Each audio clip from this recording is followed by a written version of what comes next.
women are the #1 enablers of the global homo regime, right? Women love gays, women love drag queens, women love transgenders, and they cheer on transgenders. And when you go on the comment section of Dylan Mulvaney, you're going to find that 90% or 95% of Dylan's audience and people that are cheering him on are all females. Okay, so we are our own worst enemies. We are the reason why these men are being elevated to these positions.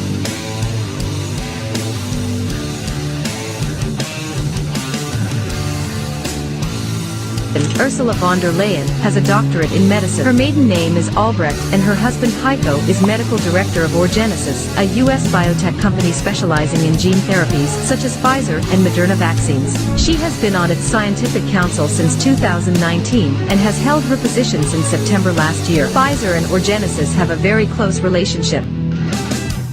This week, a number of news outlets are reporting that the FDA is poised to do something that they hadn't anticipated doing. They're going to give another emergency use authorization to a second bivalent booster. So if you're keeping score at home, this means that an elderly person may now be eligible for 5 regular Wuhan vaccine doses and then 2 more bivalent doses, bringing the grand total to 7 doses of COVID-19 vaccine. Dr. Plotkin, has there ever been a study which looked at the total health outcomes of children following the CDC's vaccination schedule and those who are completely unvaccinated, such as Faith? Not that I'm aware of. I don't know if it's far-fetched to ask, but Russian actors could be continuing to fuel things as this protest grows, but perhaps even instigating it from the outset. So we've heard twice today that 20 million lives have been saved due to these mRNA injections. How exactly did you arrive at that number, and could you please share all the available documentation supporting this claim? America has pissed off the rest of the world. We've been the bully with this thing. We're now a credit-based economy. In other words, we print fake money and we spread it throughout the world. But the rest of the world is actually producing the food, the gold, the silver, the machinery, and all this. So finally, the rest of the world said enough's enough. Brazil, Russia, India, China, South Africa. That was the original BRICS. And now they're gaining force. People in the jails, they can hang them to their neck. Nothing gonna make any difference because they're just puppets. And you are putting your pressure on Trudeau. We need to get rid of Trudeau. He's just a puppet. They will bring some news here tomorrow for you. So we need to be focused on our personal responsibilities. In past few hundred years, they make us lazy by creating a system that's going to take care of you, planet, and everything, environment. You just do your job, make babies, and get a retire, enjoy your life. So as a human, we have responsibilities. That is our purpose. This earth, this universe is our home, and we have our duties. So we have to recognize those duties.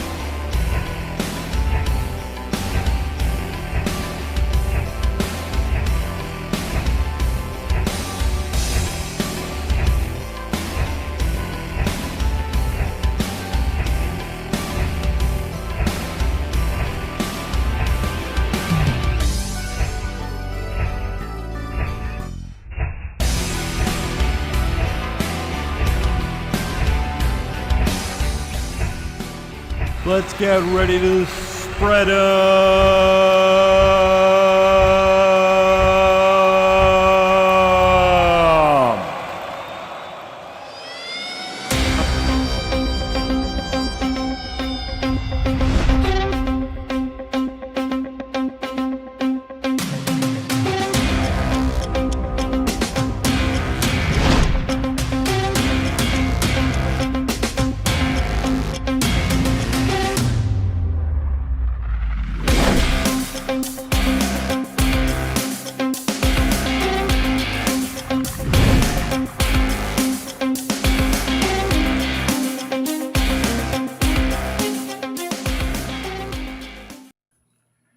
All right, here we are. Let's spread it. Special edition. Friday night, live world premiere of a brand new video with Matthew Ehret from Canadian Patriot Press. Welcome, Matthew. Hey, Jason, Can you I'm hear glad me? to be on. That was an amazing introduction. That Seek guy is a gem too. He dropped some truth bombs like crazy there. That was good. We had him on for a whole show, man. Ah, Totally worth watching. He's out right outside Toronto, and he's trying to, do what he said. He's trying to get everyone in the cities organized to get out, get their own land, get to farming, get the hell away from government, basically in any way possible. oh, He was an amazing dude. Good following too. He's hot with the Sikhs, and they've got a bit of a thing going on. So we definitely want to follow up with him and see. He's right in the early stages, but yeah, Palminder, he's the best. interesting. Yeah. Get into our Rumble and check it out. Really interesting guy, and yeah. Well, we find all sorts out here, man. Where everybody's coming together. It's an interesting time. Yeah. Well, 2023 is an today interesting I time. know that you just got out of the YouTube penalty box. You got a couple of strikes on you. I'm hoping that we won't say anything that'll get you completely shut down. I know we're walking a very fine line there, but we'll see what happens. We'll see what happens. We're not going to talk about any injections. We're not going to talk about any. Our videos, we haven't done any of the Wuhan, so we don't have to talk about cough or shot No, not there or yet. anything like that. Yeah, so we're YouTube legit. They'll probably find something, Oh yeah. but we'll try it anyway. Yeah. So you and I have been very active lately, starting a new series of vids. Maybe give us kind of an outline of what was going on there, why you felt we needed to do this. Well, yeah, I am, and again, I'm really, really happy that you and I have teamed up over the past 8-9 months or so. We've already produced quite a few really good productions, and we got a lot more planned. But yeah, as far as the current series that we've released the first video, and people are about to see that. If they've already seen it, they're going to see it again on the secret Chinese police station story, which has been blazed into the minds of most Canadians, as well as Americans and a lot of Europeans, for the past several months as like the big thing. One of the big things that are supposed to cause us to be really, really afraid of China, the big bad Chinese yellow villains who are supposed to be the hate absorbers, while we move our attention away from the actual causal agencies that have actually infiltrated our governments over the course of many generations, and that are actually moving humanity towards a very, very dystopic future. But no, we're not supposed to look at what's controlling the FBI, what's controlling CSIS, what's controlling the CIA, what killed Kennedy or 9/11. No. None of those things. We should look at China, maybe Russia, if depending on what your profile is, there's a story that's framed just for you. And so, the current series of short videos, we wanted to do things that are a little bit shorter than some of our longer productions, tackle each of the big myths that are sort of believed without any necessary proof that they're true, and repeated by the intelligence agencies, the FBI, CSIS, European secret policing agencies that work very closely with mainstream media, that promote with politicians, whether the politicians even know what they're doing or not. I don't even know if they're smart enough to even know how they're being used half the time, but whatever. That's a fun thing about all this, is trying to figure out. Oh.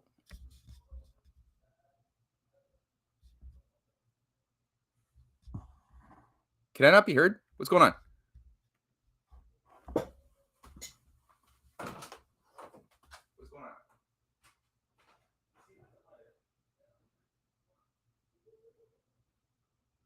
But the destruction of the rule of law is a tremendous threat to Western civilization. And I was asked the other day, and I took a little heat for it. They said, who's our biggest threat? Is it China, sir? Is it Russia? I said, no, our biggest threat are high-level politicians that work in the United States government. This is like, whenever I'm kind of like over Trump, he goes and makes statements like this. I think Matt, we got some issues. Yeah. If you can hear me, okay, I see you. I can see you too. Can you hear me? It keeps putting up your frozen picture. Hmm. I can see you on the sidebar moving, but it won't update the picture on the stream. That's weird. It's just you like. How about right now? Right with now, a is it coffee okay? mug. Right now, I like off to the side of the image, I can see you. Yeah. And I can see you in your studio. My wife is watching and she's calling. But on the live stream, it's just this. You look like the best coffee salesman ever. Oh, really? Eh? Well, right Yeah, now yeah. my wife is watching the live stream in the other room, and she's saying she can hear me just fine in the live stream. Okay. All right. So all cool. good, I think. I'm just double checking here. Yeah. I'm just double checking. Yeah, Cynthia's saying that everything is coming through fine on the live stream. Okay. Great. Yeah. Wow. So we're okay. For me, okay. within the studio, it's forever frozen on you. That's okay. That's enjoying okay. a cup of coffee. People in the zeitgeist out there watching the stream can see things okay, so it's all right. So before we get into this, I'm going to assume that there are a bunch of people, since most are left and right, center, everything. Most are bonkers about China. Everybody's learned a hard lesson about Russia, especially, on the right, the center to the right have had to calm the hell down about Russia. Whereas I say about 10 years ago, I was like, oh, that dictator Putin, and he has his enemies killed and all this stuff. And I've had to, and a bunch of us on the right, once Biden got in and we got into a Ukraine war, a bunch of us have calmed down about that. And then the Twitter files showed that Russian influence with Russian bots was all a complete joke. So now I think there's a bunch of people that are stuck in the China thing, which I certainly was like a year ago, like a year and a half ago. So can you outline for me your personal journey on this? Because you weren't much different a few years ago either, right? Well, I guess for me, I had my slap of reality, my cold bucket of water, of truth water, back in around 2004, I guess was my period of like having my ass kicked and breaking me out of my normieism, as I guess you could call it. And that was over the issue of, some people brought some friends of mine that I thought were crazy, finally persuaded me to look into the 9/11 narrative with a bit more scrutiny, and shared some very, very good material by a fellow named Mike Rupert, a recently deceased investigative journalist who had done some incredibly impeccable, rigorous research breaking down the lies of 9/11, which for the first time to me persuaded me that it was a giant lie, because I had heard people make the claim, but they weren't very responsible with the material, with their information, and so I wasn't swayed really. Why would everybody, every educated person, all accept this type of dubious lie? And what does that mean? It throws everything into a question about all of history, right?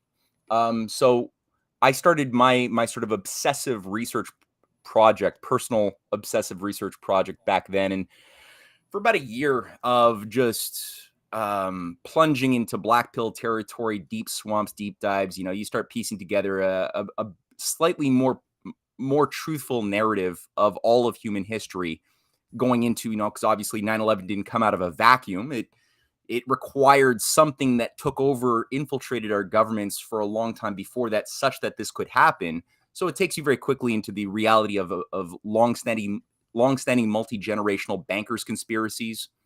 I watched certain things like Money Masters. I started tying that into a deeper appreciation for deep history, like, even going into the question of what were the conditions upon which the American Revolution happened. And so I started already getting a sense of this higher level.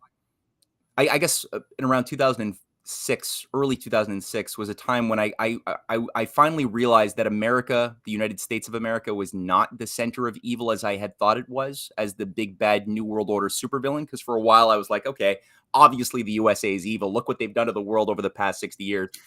And then I couldn't shake the paradox of well, why did Lincoln get killed? And why was his murder covered up? The actual real story of his murder. And McKinley and JFK, why were they... in whose interest is it today to keep hidden the actual reality of the murderers of these presidents generations before I was even born? So then I realized, no, there's something actually in the United States that has been targeted for destruction, and that forced me as a Canadian, and Canadians, as you know as well, we go through an educational process of a specific type of British approved history that encourages us to sort of have a bit of a natural disdain for the United States, or at least a lack of appreciation for anything of 1776. We're taught not to appreciate what that was about. Just to interject, I had to get back into kitchens during right after the lockdowns just to make ends meet. And I remember working with this very, very COVIDian, very snobby girl in the kitchen, and one of her big complaints, those dumb Americans, the only country on earth that still uses the imperial system as proof that American are idiots. And it's exactly the kind of attitude that you're talking about, right? Bypassing the fact that our motherland, Britain, is like they might use kilometers for, I don't know, if they're like sounding something in the ocean, but the rest of the time it's miles. So they use stone, for Christ's sake. They barely even touched metric in England, but no, to her, those dumb Americans. Yeah. And I do that all the time. Yeah, you're right. So sorry. So then you and I had very similar timelines. I mean, 2004, Mike Ruppert, it's like whatreallyhappened.com and a lot of the same people. Specifically for China, where was your kind of scene with China? I honestly, I kind of went from zero, having no assumptions about politics, because I never really had an intellectual identity before I got hammered with some of these disturbing facts. So I kind of went from zero to hardcore conspiracy theorist without passing through too many intermediate steps. So I didn't really have too many prejudices or assumptions about China per se. For sure, at different moments looking at China, you're like a little bit suspicious, but overall I'm thinking, okay, it's a place that makes cheap shit. It's not really a place that I really gave too much thought to. And by the time, I guess by the time the whole pandemic thing exploded onto us, I had already come to terms pretty clearly with the nature of the battle, and I had already investigated through my affiliation. I was a volunteer, as you know, with the LaRouche organization, which had a small, tiny little branch in Canada with the Schiller Institute. So we had, I had already spent some years investigating and organizing in Ottawa and the population as a whole around questions of stopping the oncoming economic collapse, which was very foreseeable back when I joined up in around late 2006. And already then, I was trying to explain to people why the whole financial system is designed to be a time bomb. It was this was not a mystery. It was something that was tied to the fact that the whole system was taken over by a death cult back in the 70s under Henry Kissinger. And you could look at what the Trilateral Commission was. You could look at the Bilderberger Group and all of the unrepentant Nazis that were all absorbed into Western intelligence, the CIA, even into Canada. That's why we have a giant Ukrainian diaspora that looks at World War II as if Hitler wasn't really the bad guy in that drama. This was there and cultivated by high-level officials in Anglo-Canadian intelligence that brought these unrepentant fascists into Canada, into the United States, into our institutions, rewrote history, worked to create terrorist movements. So I'd already sort of gotten that sense of this fascist death cult that took over the dead bodies of John F. Kennedy and Bobby through the Trilateral Commission in the United States and through Pierre Elliott Trudeau in Canada at the same time. That was all happening as part of one singular process. Pierre Elliott Trudeau, back in 2012, I had done a series of studies of deep history on Canada that I republished in my Untold History of Canada book series, Volume 4, was first published in early 2013, going through Pierre Elliott Trudeau's role in forming the Club of Rome. So Pierre Elliott Trudeau himself was a Fabian operative brought in from the London School of Economics. And this was after he was groomed in Harvard by William Yandell Elliott, which I also document in my 2012-2013 studies in the Canadian Patriot. And he was deemed to be a sufficient sociopathic young talent who was then sent by Yandell Elliott while he was a classmate of Kissinger and Zbigniew Brzezinski, who both went on to found the Trilateral Commission in the United States, right? They were all So is Pierre Elliott Trudeau a bit of an Obama for Canada? Like he's plucked, like picked ripe and ready and just given as our prime minister kind of Yeah. thing? Yeah, that's Yeah. a fair thing. Yeah. Wow. Yeah, and you know, he was sent to the London School of Economics to train under the head of the Fabian Society, Harold Lasky, at that time, in 1950 or 49. And Harold Lasky is the one who groomed him a little bit further. That's how they work. They groom them under some, like, you know, some Milner, Cecil Rhodes type of father figure that will probably do some sexual favors with their young student acolytes, and then just send them off to do evil deeds. That's part of the grooming process. It's weird, but and then Pierre Trudeau is sent for his 520-day trip around the world, around to see different branches of the empire, and then sent back to the Privy Council office, where he's handled by one of the founders of the Canadian Fabian Society, F.R. Scott, who's one of the key patrons and handlers and mentors of Pierre once he's installed back in the nerve center of Canadian governance in 1949 and 50. At which point Pierre is deployed, not only to get a handle, because that's how Canada works. It's through the Privy Council. People say, no, it's the House of Commons. And it's like, yeah, it's called the House of Commons for a reason. It's called the House for the Commoners.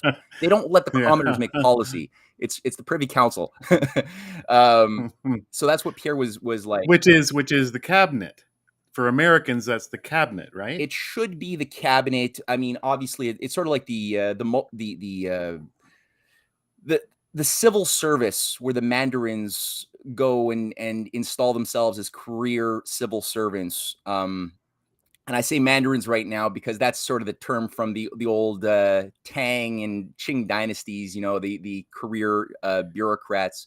So they use that term for the Western civil service. But I mean, these people are actually animated by most of them are often under a heavily bureaucratized system, where most of the deputy ministers who are not elected don't know what the hell they're a part of. Most members people working within the prime minister's office or the Privy Council don't necessarily know what the nature of the game is, but you've got an executive branch that does see the whole. And so Pierre was among those who, with his Fabian Society handlers, who were all, by the way, 5 of the 6 of those founders of the Canadian Fabian Society, were Oxford Rhodes Scholars, you know, Yes. also including F.R. Scott, including S. Scott Reed, who were both members of this thing. And so, you know, Pierre is permitted to see a bigger picture and play a certain role within it, because he had a certain panache and a certain, like, you know, a creative zest that was useful, especially because he was bilingual, which was useful for appealing to manipulating both the French and English parts of Canada, which Lester B. Pearson lacked. Lester couldn't speak really 2 words in French, so he wasn't that useful for the type of big designs that were planned. So when the time came, I mean, Pierre Trudeau was a co-founder of the Club of Rome, along with all of the Marc Lalonde and Jeez. And I mean, that's really like one of the cores of all the modern problems we're looking at. Is it true that he used to ride around on a motorcycle with swastika and stuff, Yes. and was like super anti-Jewish? He was in weird high that school, way when he was a student at a Jesuit high school, where he was originally groomed and was talent searched by certain key Jesuits. He was a big fan of somebody named Adrien Arcan. You know who that is? Yep. Know the name. Quebec Nazi, right? So the head of the Quebec Nazi Party. I know that Adrien from making Arcan. videos for you. Yeah, well, I learned so much making these videos. So yeah, you're right. Totally. He was a total devotee. Oh, can you hear me? Shit. I hear you. Yeah. Okay. I just froze there. Yeah, he was a totally devotee. He to fascism, and yeah, he did drive around with Nazi helmets after the war, and it was a bit scandalous, but he kept doing it until they shipped him off to Harvard and then London. Then he found a more subtle way of operating when he started learning how the actual game runs. But so yeah, all that to say, back to your question on China, I didn't really, I was a bit, because of this type of research, I found myself a bit inoculated to the type of mythologies. Oh yeah, that's Adrien Arcan right there, the Quebec. We had big Nazi. This blew my friggin' mind making that. This was origins of America's Secret Police. Probably that. Cynthia's yeah. article. Yep. and I'm good doing the research to try to get imagery for this, and there are like 10,000 man marches in New York City for full on people in jackboots and swastikas, and Quebec had this guy rising full on Quebec Hitler stuff. Mind boggling, and it's been wiped from history. Why don't they tell us this? Why don't they just put a few lines in history while they're teaching us about Canada that we did this? Yeah, no, it would probably give us a little bit too much insight into how the world works today, right? It just might. So sorry, you were going to circle back Yeah. to the China narrative, which we've got to get to eventually. Yeah. 'cause it's kind of the Well, that's point. the thing. So, I mean, for me, I because I already had a sense of this death cult takeover of the United States, when people would try to put out, or when I'd see the mainstream media or even alt media put out any kind of messaging that was trying to convince me that it was actually Russia or China that were the bad guys I should hate and fear, I was already like, well, no, I already know of this thing. When this thing was taking over Canada and taking over the United States over JFK's dead body, China was a third world country. They did not have the organizational structure or international influence to do any of this stuff. Russia was, I mean, on its way down to the point that it finally melted down in 91. They were not in a position to carry this sort of thing out. So I at least had the understanding that at that time, like 2014, 2015, 2016, when this started getting heavy, starting with Russia, especially, as far as the propaganda against Russia, I at least had the sense to start looking at, well, where were the British oligarchical penetrations into Russia going back to the 1930s, 20s, 30s, 40s? What was the Bolshevik Revolution? Where were the patriotic agencies, and where did they clash and fight with the deep state enmeshment or fifth columnists embedded within Moscow? Or same thing for China. Where were the patriots? Where were the evidence of the fights between the British-directed triad HSBC fifth columnists embedded within the Chinese system versus the actual nationalists and patriots who didn't want to kill their people? So I already had a sense that, okay, they were not the ones governing anything. If anything, they were in a responsive effect, but they weren't causal to anything. So China and Russia had always been in a situation where they were fighting back against something that was being brought onto them to do what was being done also to destroy the United States and whatever is viable within Canada or Europe as sovereign countries. And so that's why I found it useful that now that we're really getting it heavy, like the dosings are so intense right now as far as the fear porn around China's election interference and spy balloons coming out to attack us, and honeypots set out to like seduce our politicians in Canada and the United States to make them agents of Beijing. And we saw this, we've been seeing the same thing with the Kremlin takeover under Trump and the Kremlin's control of white nationalist domestic terrorists that are directed from Putin's office. Well, we know that the Kremlin has offered a Trump Putin ticket for 2024. Yeah. Was that Washington Post? Oh my God. That's crazy. Yeah. I'd like to think that I would have woken up completely on my own by now, because I give myself some credit for being a discerning individual. But then again, I mean, I was kind of eating this stuff up to some degree.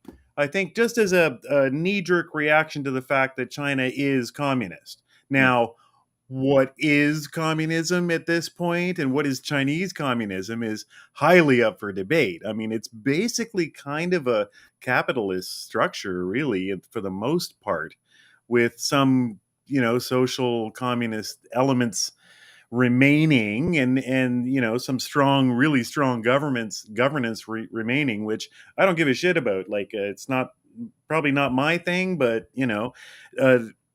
whereas before I was reactionary to them and I kind of ate up a lot of this stuff.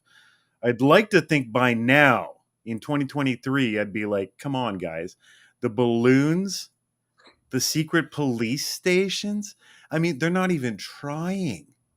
They just say stuff and it works. That's what gets me about it. That's why I was really stoked to work on this with you. Yeah. Cool. Yeah, I was really stoked to work on this with you. I mean,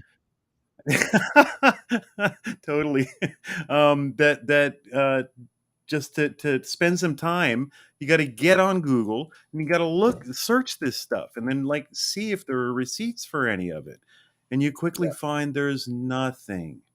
Nothing. Like for the police stations, it's one rich Swedish lawyer, Soros funded, US government funded.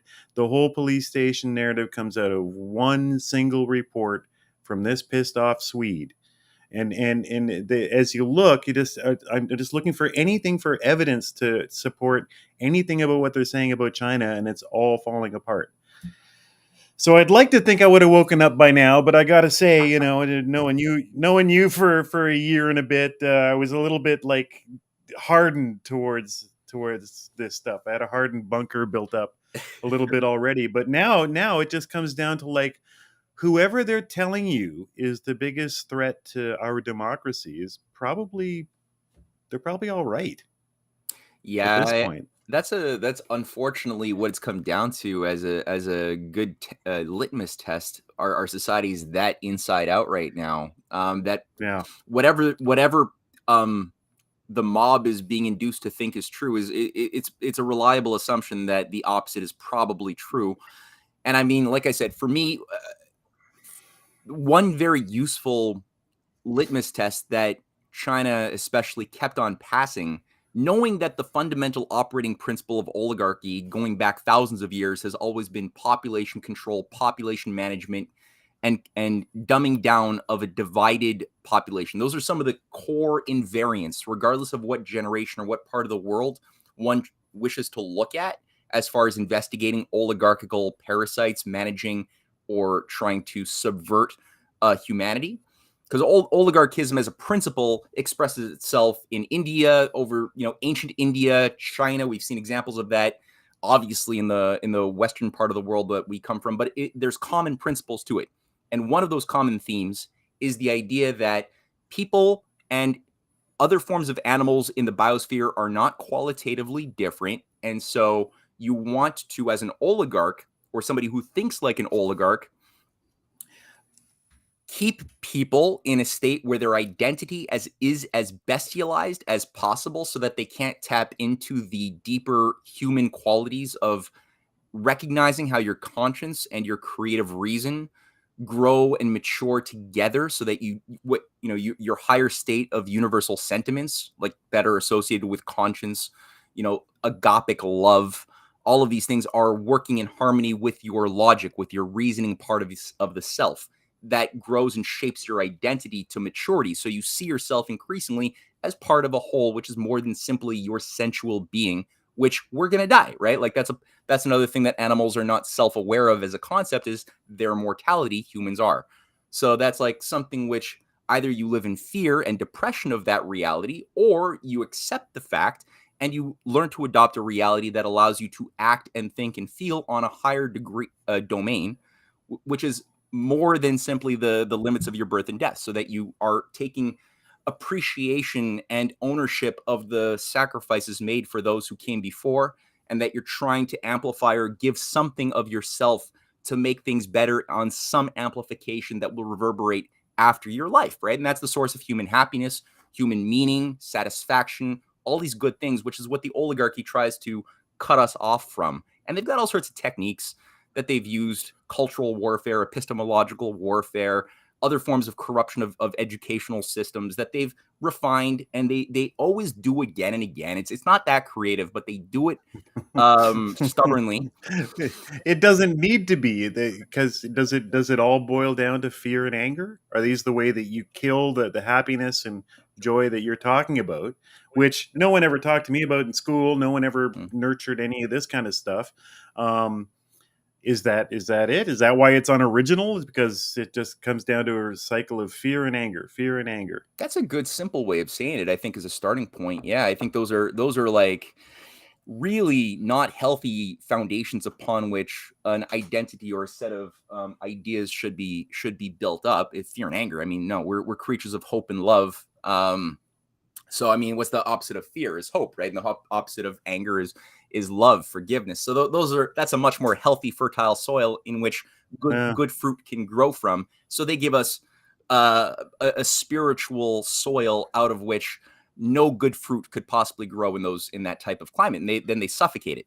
So all that to say, when you look at what Russia and China especially have just done, like regardless of like all of the superficial external structures or labels that are used, Chinese Communist Party, and like you said, they got a bunch of Chinese they've got a bigger entrepreneurial class of business people in China than we do. They've submitted more intellectual patents in China than we have in the collective West this last year. So I mean, they're just looking at getting behind or beyond the simple labels of communism, Chinese Communist Party or whatever, and look at what they've done. What they've done is they've done everything which Malthusians and depopulationists despise and try to avoid at all costs, which is increase the living standards of people.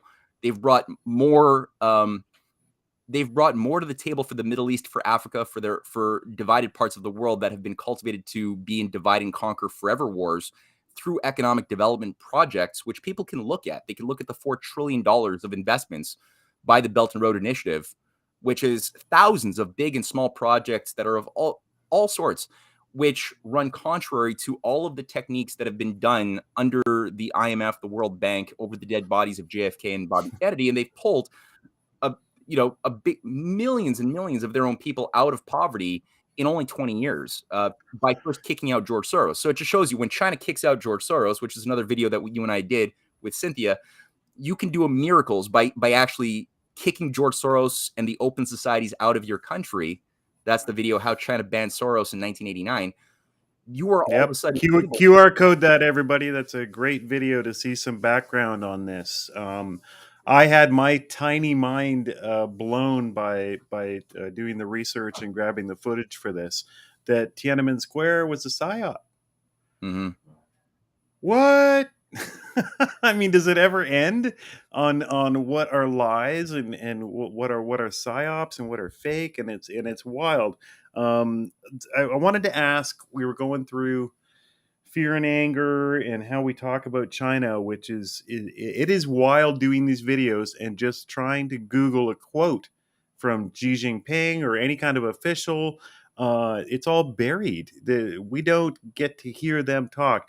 From your access to Chinese politics and your kind of depth that you're in on it, how do they report on us?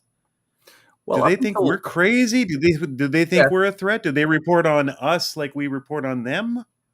Well, they definitely are increasingly persuaded that the West is pretty crazy, and just read China Daily or China People's Daily or Global TV, Global Times, sorry, or CGTN. Like people could just go on YouTube and go to the actual core websites and just see what the Chinese people see and see what the Chinese government messages out. And anyone can do that, except that we're conditioned to just go to what we're comfortable with, which is whatever media outlet from the CIA we've been suckling on, even in the alternative media spectrum. But people can do it if they want to. They could read the transcripts of Xi Jinping's speeches on these websites. They can go to TASS, they can go to RT, they can go to Sputnik, they can see what the Russian messaging is and decide for themselves which part of the world is taking into consideration a greater spectrum of reality when compared to the Five Eyes type of narratives that we're all being given here in the West. What I've found is that often, especially when I was live streaming the National Citizens Inquiry here in Canada, the inquiry into the COVID response, it was like a strange, like insomnia time for me. Sometimes I'd be up at like 4 or 5 a.m. Yeah. And I'd have hours to kill before even they were going to start at 9 a.m. I'd just stream RT because you realize they're banned everywhere. At the moment that Russia set foot in Ukraine, they immediately banned RT because, I can't have the Russian perspective on this. And I'll just stream RT. And I find they don't report on us the same way that we report on them.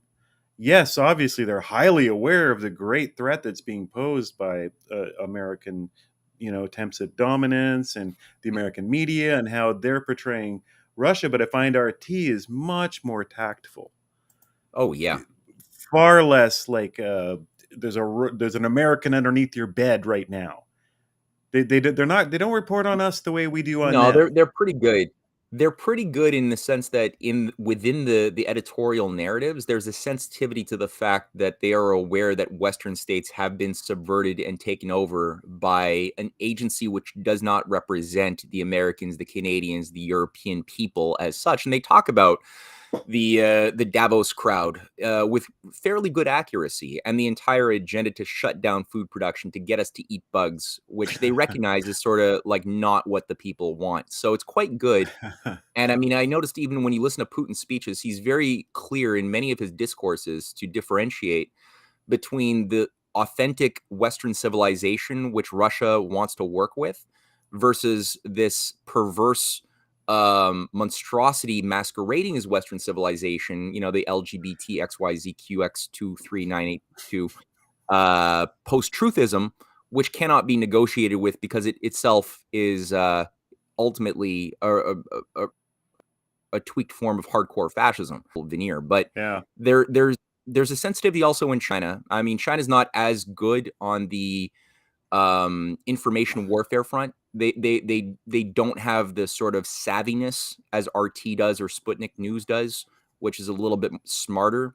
But they're still quite good, and I still encourage people always to go to the source and like just look at Chinese media to see how they talk about us, because like you said, they don't refer to Americans under under their It's not bed. the same, yeah. Even though there's far more evidence that there is an American underneath your bed. Well, there probably is an American that's recording your conversations. There probably is an American that's plotting against you, but they don't. It's not the same. They don't have American balloons. They're not using the discourse of America so much. They're using the discourse of the CIA. And that's one of the things that Xi Jinping has cracked down on. One of the basis of the crackdown that's put 4.6 million Chinese party officials that's punished them. Some have gotten 18-year life sentences. People who were the 4.6 million high-level Chinese communist officials from 2012 to the present have gotten major punishment. And again, like some of them are former ministers of justice, Politburo members, 2 members of the Chinese version of the CIA, who are all very enmeshed with the structure of corruption that was brought in the 1970s and 80s under Henry Kissinger and George Soros. So elements were purged, as we prove in our documentary, but some elements stayed behind and were continuously cultivated to be a fifth column operation from within. Specifically, it was centered in Shanghai, as where the center of billionaires were always organized, the Shanghai clique, as they were called. And so many of those you will find when you start looking at the stories of those who were put into prison for their corruption, for receiving foreign funds, protecting foreign agencies that are working to subvert China from within. These are people who are very much tied to this deep state. That is the same deep state that has been working on overtime to destroy the nationalist movement under Trump in America, or anything that expressed itself that feels like the trucker convoy process of freedom-loving Canadians. Yeah. All of that has been targeted by the same deep state that's been working on overtime to destroy China, and which China, unlike us, they have a government which is actually doing something about it to attack and extract this deep state, which we used to do back when JFK was alive. We don't do that anymore.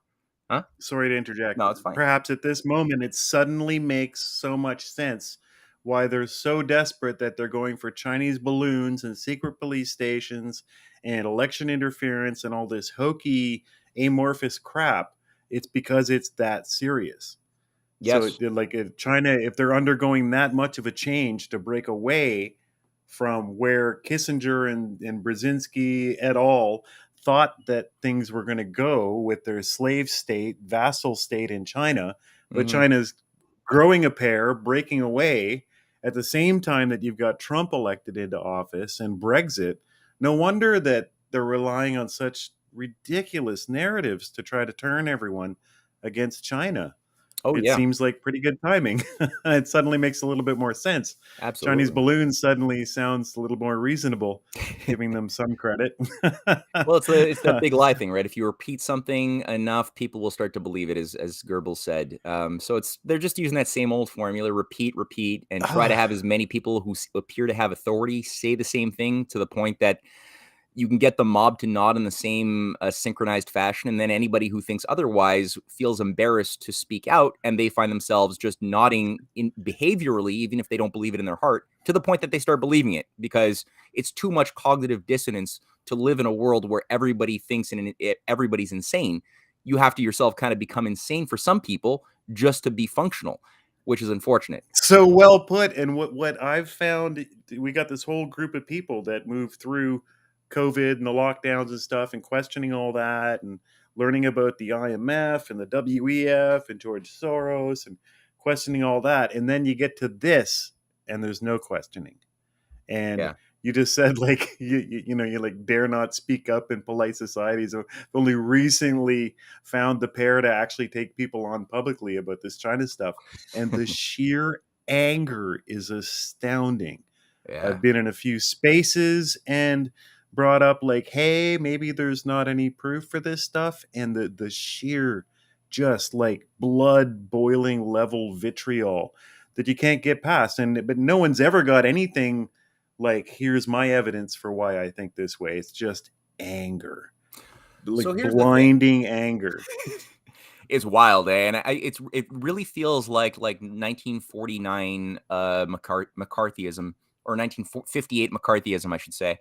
But let's do this. I mean, I know that there's going to be a couple of Q&A, a couple of questions, and also we got a couple of videos that we want to show. The first video of our series on the secret police stations, and then we want to show the video that no one has seen yet. No one has seen yet. On World Who's Your premiere. Real Enemy, with a bit of a deep dive quickly into Russiagate, the hoax of Russiagate, before we do the next video that will be out probably next week on what is CSIS and what it actually is at the heart of is CSIS really a patriotic organization exposing Chinese election interference with their secret reports, as we've been told, or is there evidence that CSIS is actually tied to something very evil that should cause us to put into question those secretive claims and anonymous sources that they say should convince us to be afraid of China? So that'll be next week's video. But right now we have got two. So what do you want to do? Do you want to show one video? Yeah, about it and then do the next one? Time flies with you, Matt. Holy crap, we're almost an hour. So yeah, let's. We've been chining it up. So we'll watch the police station one. Okay. We'll put a little movie on for everybody, because I know we got some YouTubers over here who probably haven't seen this one. All right. So I just got to bring it into the stream, make sure I got the right one. Okay. All right. We're being told daily that China is interfering in our country's democracies.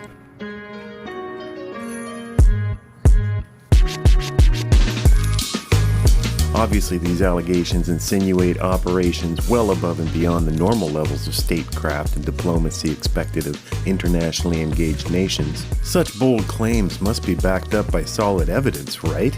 It's not like our media and governments would lie to us, would they? We've all seen too much on television before when a building was deliberately destroyed by well-placed dynamite to knock it down. It's high time we enumerate these many allegations and check the available facts, lest we rush into judgments that, as a nation, could derail us from the track to world peace. As the world is slowly learning from the debacle in Ukraine, nations acting under false pretenses bear heavy costs.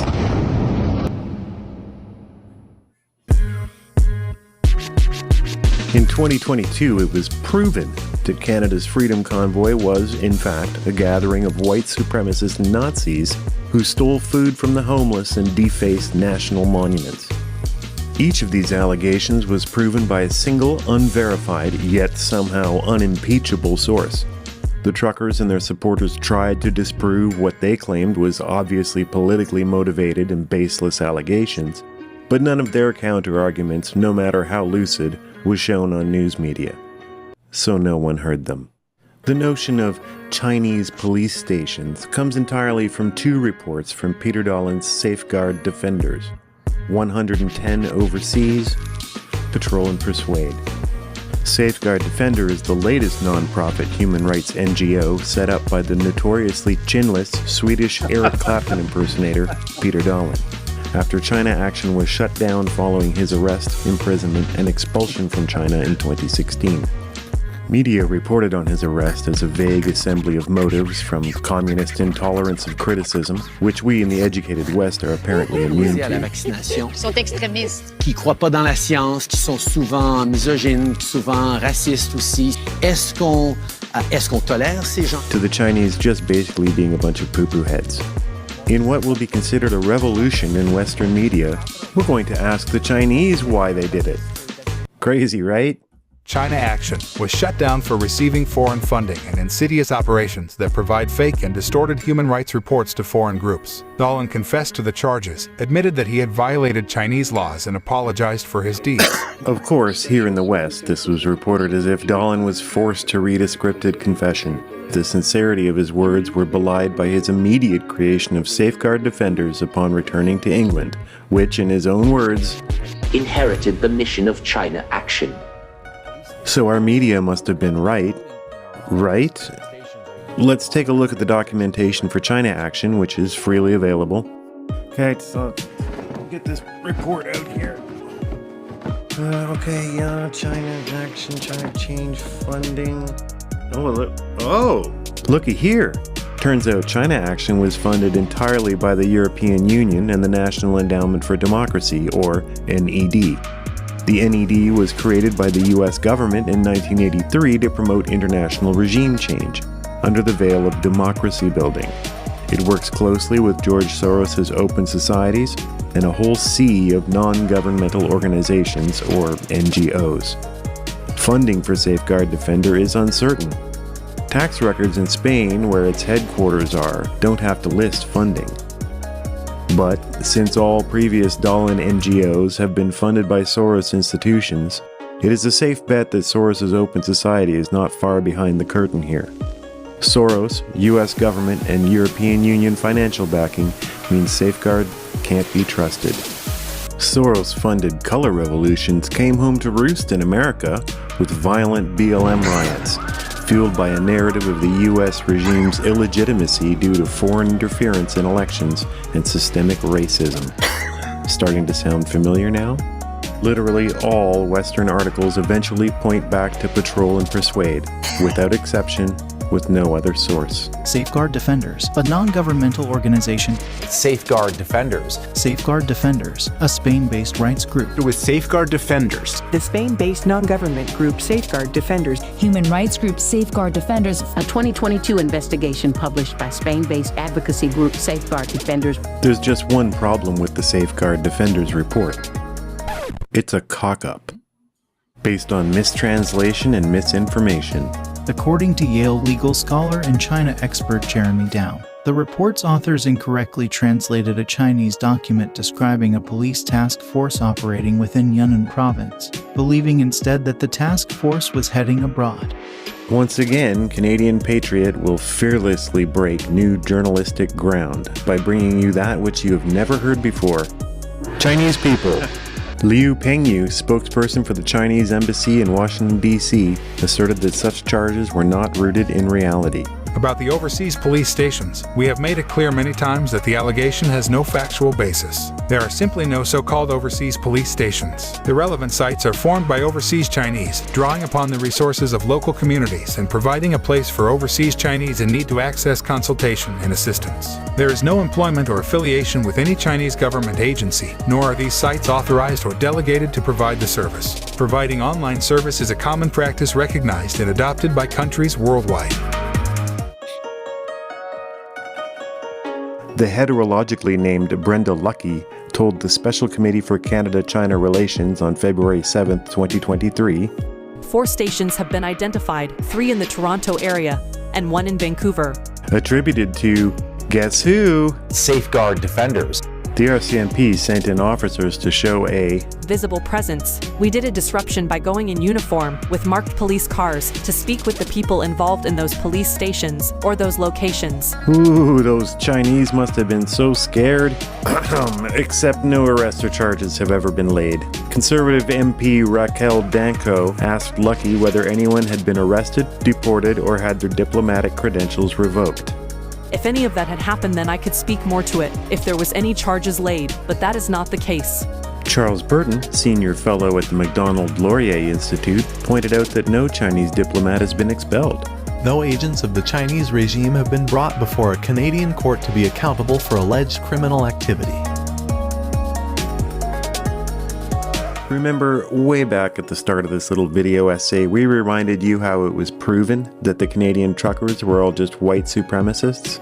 Well, the Nazi flag was carried by one man, far from the convoy, and it's been proven by true investigative journalists that the whole thing was a carefully staged photo op. Alexa Lavoie, who I think is one of the greatest investigative reporters in Canada today, noticed that these three pictures were taken by three different people. How did they all get in the exact same place? These two pictures were the only ones seen of the Nazi flag. So that was the moment that that flag was unfurled. And there was a photographer there at the moment to take the picture. The allegations of truckers stealing food from the homeless shelter came from a single anonymous post on the Shepherds of Good Hope Instagram account, and immediately amplified by Ottawa's woke mayor for life, Jim Watson, who is personal friends with Shepherd's founders and ensures millions of dollars make it into their coffers. No CCTV footage exists, no police report, no cell phone footage exists of this strange event. The defacing of the unknown soldier's tomb was a single video tweeted out showing a girl jumping for joy on the spot where the plaque lies, then immediately moving on. There were thousands of out-of-province and even foreign attendees who would be completely unaware of what that plaque even was. In the end, these allegations of secret police stations have the same level of proof as the allegations against the truckers. A single source with zero investigative reporting, with censorship and ignorance of the facts. We are left with nothing better than he said, she said. This video does not back any one position, as diplomacy and statecraft themselves are usually built on spin and half-truths. What we can say for certain, though, based on 60 years of history and track record, acting unquestioningly on information single-sourced only from human rights NGOs backed by George Soros is probably not a great idea. So the next time you hear about Chinese police stations, we would all benefit from asking one question. Really?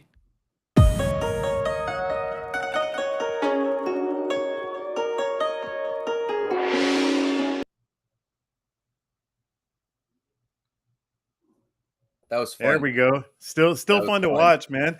So you did a great job. Like, people should know you wrote the script for that one. That you did a fantastic job polemically, the tone of voice, because people don't even know that the first time that we did the first draft of this, it looked good, but you had a sort of tone which was a little bit like monotone, like you know, like we were doing much more of the factual documentary. Yeah, we were still in that vibe of like Smedley Butler's overthrow of the United States, but that wasn't really what was needed for this sort of thing, because it's so over the top, insane, foolish. So you did such a good job. When I asked you, can you do it with a bit more like sense of humor about the whole thing, and you came back for everyone watching, sarcastic, beautiful.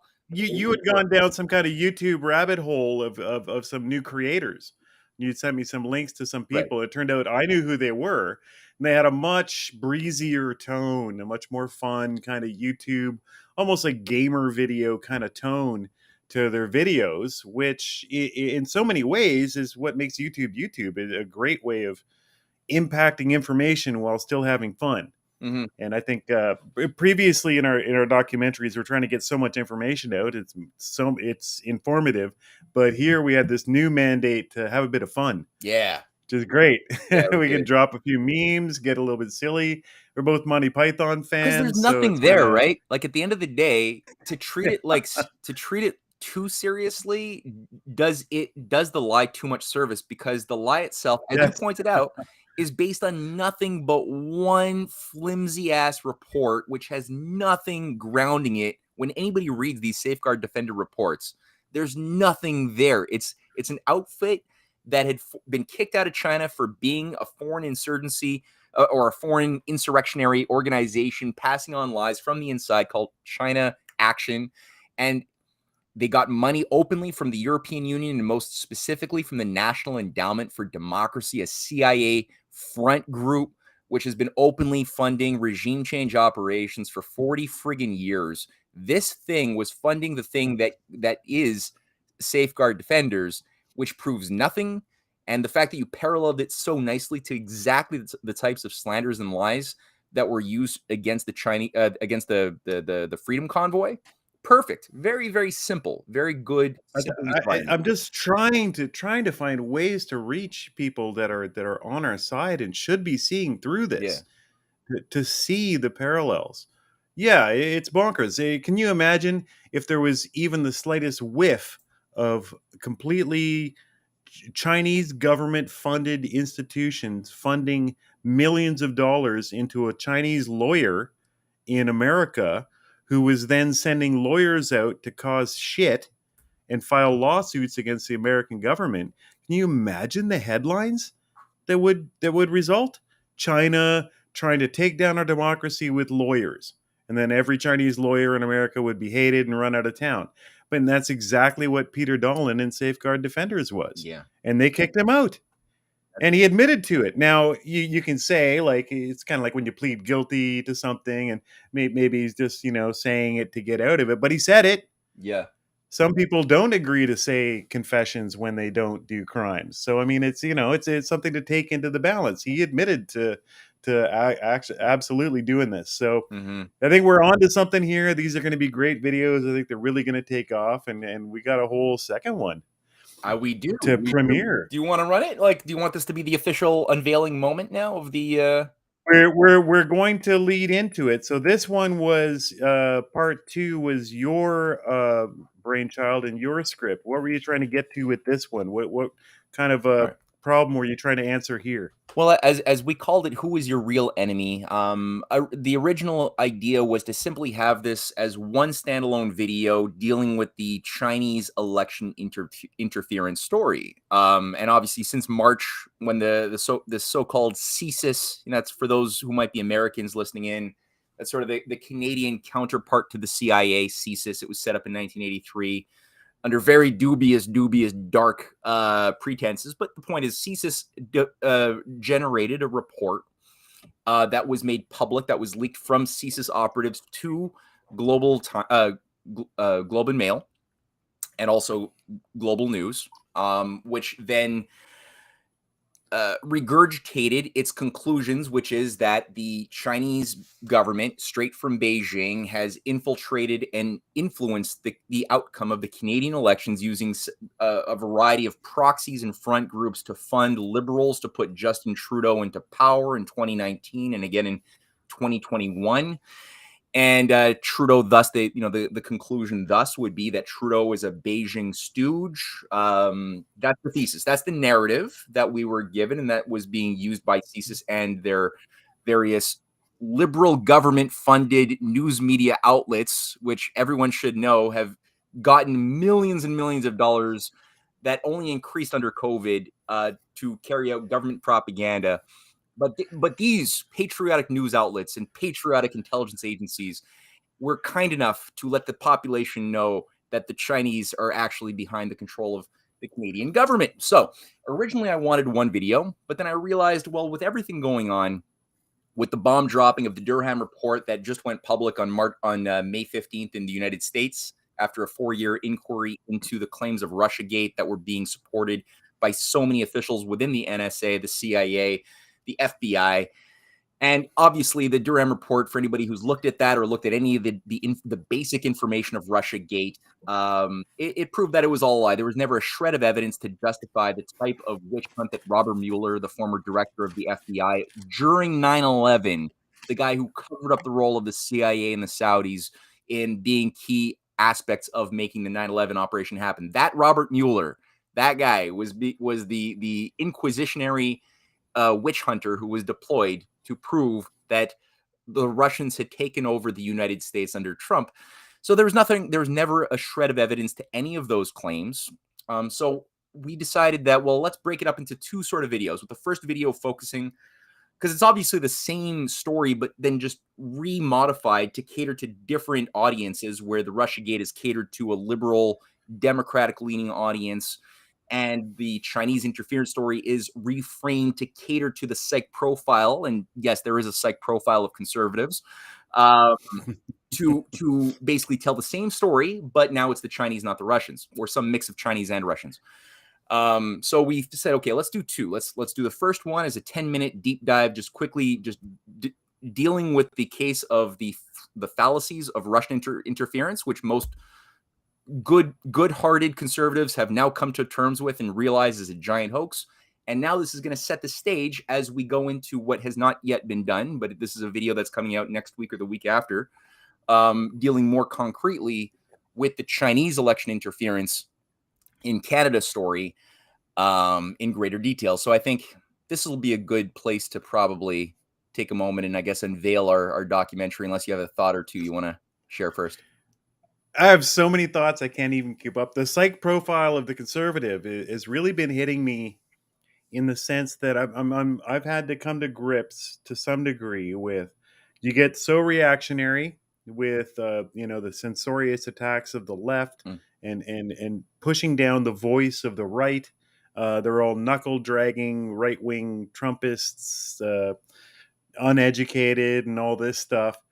Then I get into a space and go, hey guys, maybe there's not any proof for this. And I don't want to say it, but knuckles start dragging. I love you guys. We're on the same side, but I mean, we got to get our knuckles out of the dirt here if we're going to take apart all of this stuff, and we'll forever be open to being abused if we believe Chinese balloons and police stations and stuff. Anyway, you know what? That was my thought. Let me say a word on this quickly, okay?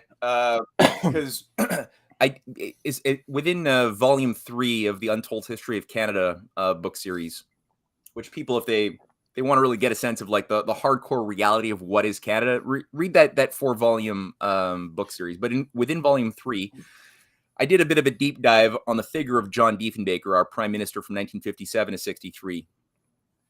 And I used to hate Diefenbaker because, I watched CBC. I saw the hit pieces on Diefenbaker. He's the guy who killed the Avro Arrow, Canada's aerospace or hypersonic plane. And it's true that was killed under his watch. It's true. Shame on him. But there's such a complex picture of drama that is not told, that has been written out of our history books, which showcases that he was actually probably, I would say, the last legitimately elected populist leader of Canada who was a noble person. Like, in his heart of hearts, he hated the idea of poverty, of war, of starvation. He really wanted to use political power to do good. He was a progressive conservative. He saw himself as being a leader of who would usher in an end of poverty to the world, right? And he saw that he had something called the Arctic Vision, the Northern Vision, to open up the northern frontiers to new Arctic cities and mining and rail development, and that would be the new domain of leaping over the limits to growth and expanding our understanding of the universe. And it was a sharp, beautiful idea. But the problem was he was also a believer in British imperial revisionist history and really, really liked being a part of the British Empire. He was, he was so happy to be made a sir by the Queen, who gave him phone calls every week, and he bragged about his weekly calls from Queen Elizabeth. Right. As he said, like, she was the most trustworthy advisor I ever had. I was so honored. And but the thing about British revisionist history is they have to create a sanitized version of their history and of their story in order to justify the type of evil that they do, by giving it a nice clean veneer, saying that we civilized Africa, we civilized India, we brought the good. And so the downside for the imperialists who make the myths is that sometimes people believe those myths, and sometimes those people who believe the romanticized myth become politically influential. And sometimes those people will use this idea that, yeah, we're the British Empire. Let's erase global poverty. It's like, no.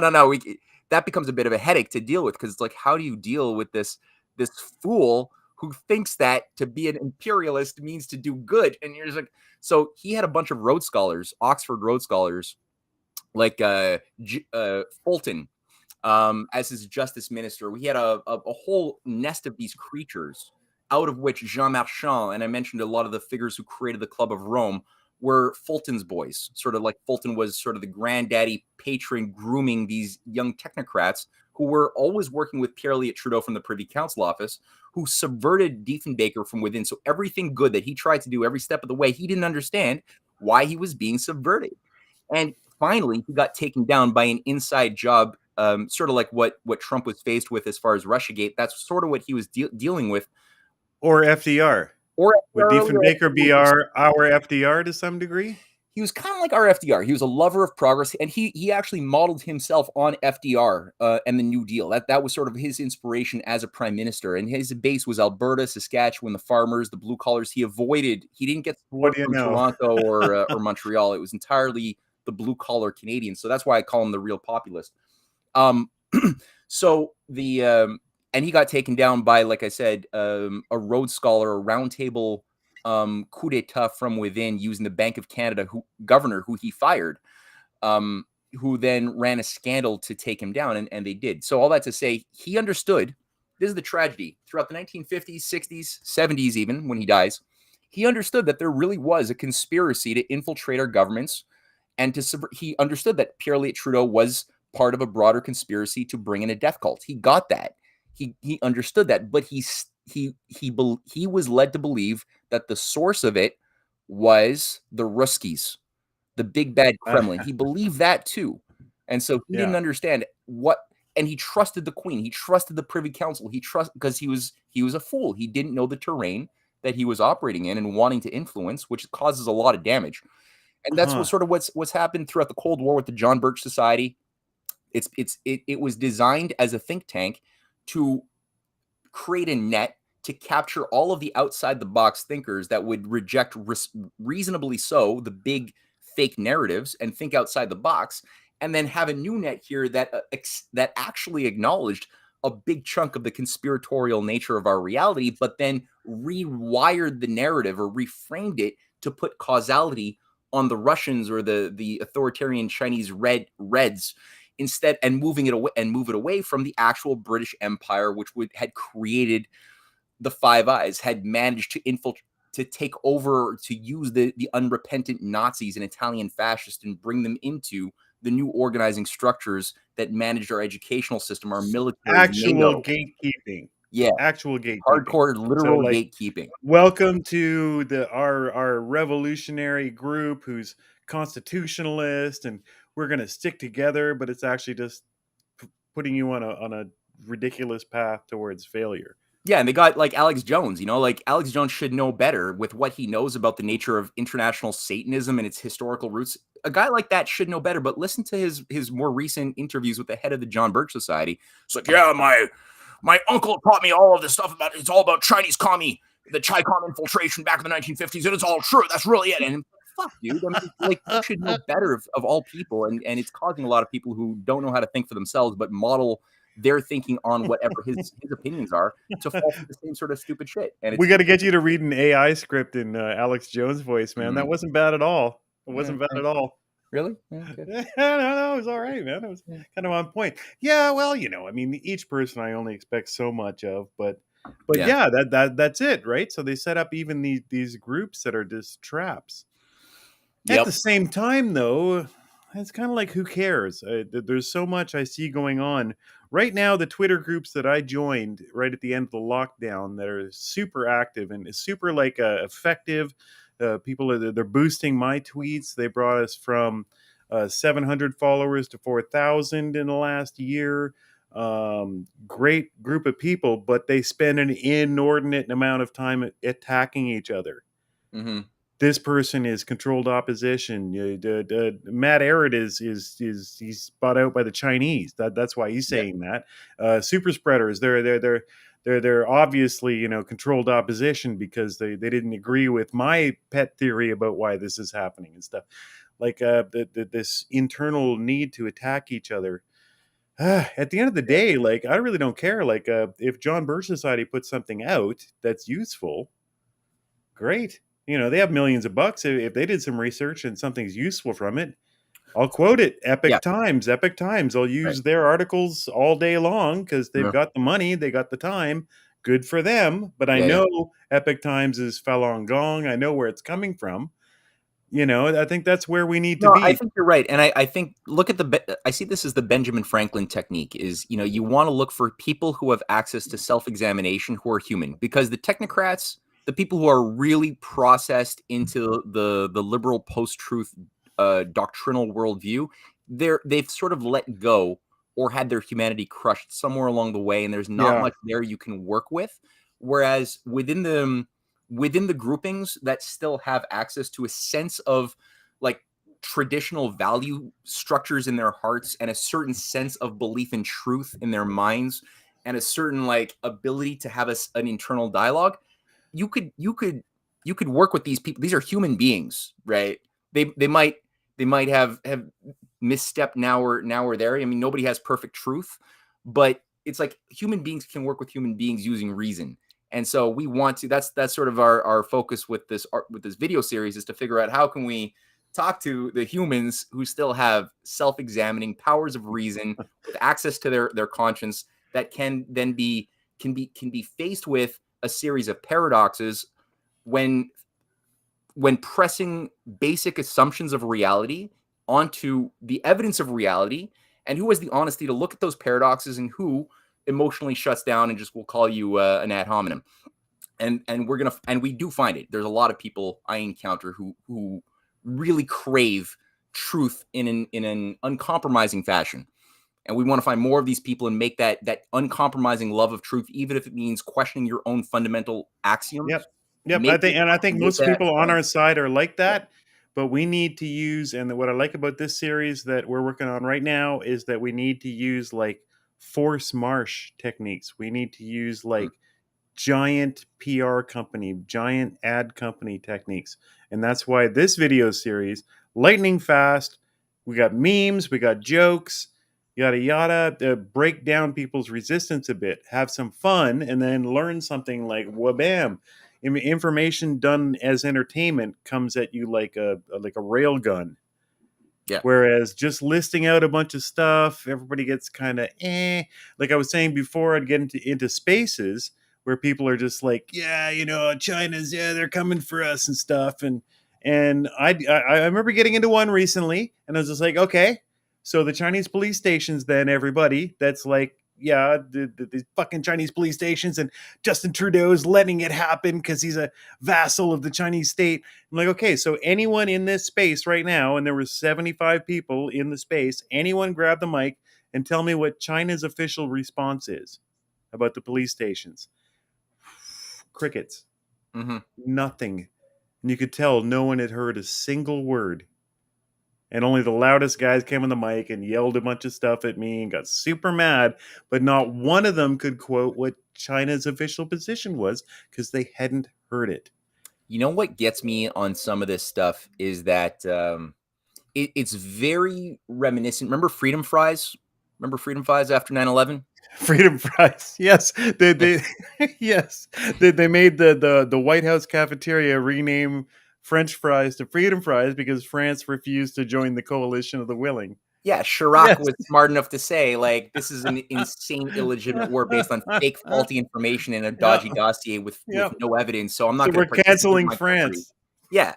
And so we called them Freedom Fries. But the thing back then, I remember people would say, well, when confronted with such paradoxes about the big bad authoritarian Saddam Hussein, who's suppressing his people and all of these bad things and launching 9/11 with no evidence, they would be confronted with the fact that he has something like 85% support in the elections. They have elections in Iraq, and the response that one would get, and this would be cultivated by the mainstream media, left and right, was that, oh, but you can't believe what the population in Iraq want because they're all brainwashed by their authoritarian regime. So their opinion doesn't matter. And it's sort of the same thing you get today with like Russia has something like Putin enjoys something like 88% support of the Russian people, or China. The Chinese government currently has support of well over 90% of the population support in all surveys, everything. And the response that we give to that fact is, but you can't, it doesn't matter because they're brainwashed anyway. It's forced. Yeah. Yeah, and it's like, it's the same thing that was used to justify something that killed millions of people and overthrew governments from Iraq and Libya and Syria, almost Syria. But I mean, why didn't Syria get destroyed? Oh, I think Russia and China had a big role to play in that saving of the lives of Syrians and the institution of the nation state there. So it's a replication of the exact same Islamophobia that was deployed to get us to acquiesce to not just the overthrow of these governments, but also our own Five Eyes dragnet police state under the Patriot Act, which itself was organized and created by Joe friggin' Biden, who drafted his omnibus bill in 1994 with Bruce Reed, Oxford Rhodes Scholar, today one of his key handlers, as it was back in the 90s. And he bragged that John Ashcroft's 2001 Patriot Act, which expanded mass police state operations onto, or turned the U.S. into a surveillance state, was modeled entirely on what he tried to do in 1995, when the Congress still had a little bit of morality and was able to shut down something that evil. It was done again after 9/11, and that's what Biden is now expanding into a domestic terror aspect.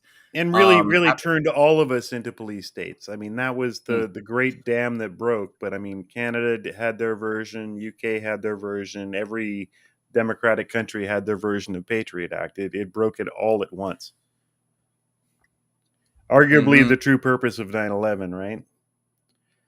Yeah, wow. Yep. So that being said, we're an hour and a half. Look at the time flying. We should probably premiere the That's right. Yeah, episode 2 of the China series, of the China thing, the China interference series. Breaking free of anti-China psyops That's right. is the overarching theme. And who is your enemy? Who is our enemy? And again, this will be followed up by a deep dive into the Canadian situation with our next video.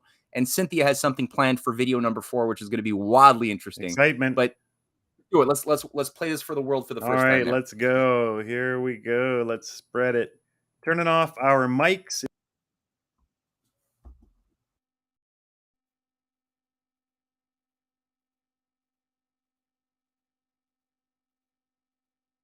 And is interfering in our country's democracies.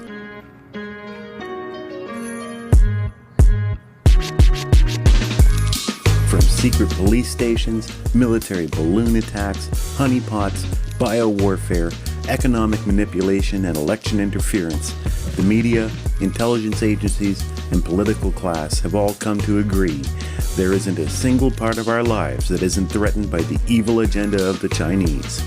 Obviously, these allegations insinuate operations well above and beyond the normal levels of statecraft and diplomacy expected of internationally engaged nations. Such bold claims must be backed up by solid evidence, right? It's not like our media and governments would lie to us. Would they? I think we will find weapons of mass destruction. I think it's important that we do. He's lying, Tim, when he says he doesn't have weapons of mass destruction. It's high time we enumerate these many allegations and check the available facts, lest we rush into judgments that, as a nation, could derail us from the track to world peace. As the world is slowly learning from the debacle in Ukraine, nations acting under false pretenses bear heavy costs.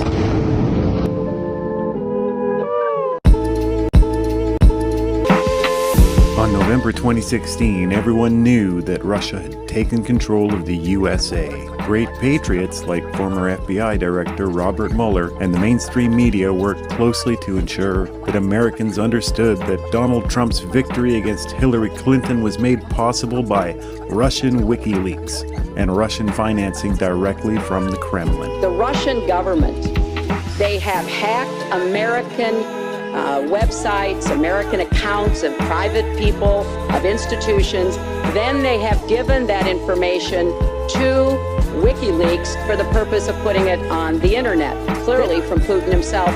All educated citizens were taught to have these correct opinions, and they were also taught to believe that Russia selected Donald Trump in order to revive right-wing racist extremism in order to destroy American democracy from within. The FBI taught educated Americans that uneducated Trump-supporting domestic terrorists tried to kidnap Democratic Governor Gretchen Whitmer in 2020, which was thankfully thwarted by the astute, patriotic FBI. These well-educated Americans also learned that those same white supremacist extremists tried to take control of the USA in the worst insurgency on American soil since the Civil War on January 6, 2021. And then... No, and then! Something happened. It might not have produced everything of what some Republicans hoped for. It is, regardless, devastating to the FBI, and to a degree, it does exonerate Donald Trump. So he said it exonerated Donald Trump to a degree, but in the past, the media has vouched for the debunked Steele dossier. Based on our own reporting and word from numerous official sources, the dossier, in fact, is far from bogus. No major thing from the dossier has been conclusively disproven. We already know that the part about the coverage that they have on him with sex actions is supposed to be true. The intelligence community has corroborated, whoever paid for it, has corroborated a lot of the information that was in there to begin with. The Durham report was published demonstrating that Russiagate was a lie. Neither the FBI nor CIA had a shred of evidence that the Russian government had any influence over President Trump. And without issuing an overt apology, even CIA mouthpieces like CNN had to admit it was all a fraud. The reality was that the Christopher Steele dirty dossier was created out of thin air by MI6 operatives, including Sir Richard Dearlove, the former head of MI6, who had earlier overseen the creation of another sexed-up dossier that proved Iraq had weapons of mass destruction, leading to the murder of millions, the overthrow of Iraq, and a surveillance state dragnet under the Five Eyes. When evidence emerged that the Whitmer kidnapping plot of 2018 was entirely staged and carried out by FBI informants who made up 12 of the 16 members of the domestic terror cell, the issue moved from extremism to FBI entrapment. And what about January 6th? According to FBI whistleblower testimony and video evidence which has been made public, it appears that the same FBI operation which staged the Michigan kidnapping operation was done again on a national scale, with FBI informants and agents instigating violence the entire time. And refused to condemn white supremacists and hate groups. It wouldn't be surprising, since Steve D'Antuono, the FBI's Michigan bureau chief during the Whitmer fiasco, was immediately promoted to manage the Washington, D.C. bureau, where he oversaw the January 6th insurgency. During the same time period, it was revealed by leaked FBI documents that Joshua Caleb Sutter, controller of the white supremacist group Atomwaffen, and also the Satanic Temple of Blood cult, was paid over $180,000 by the FBI since 2003, $80,000 of which was paid out after 2018.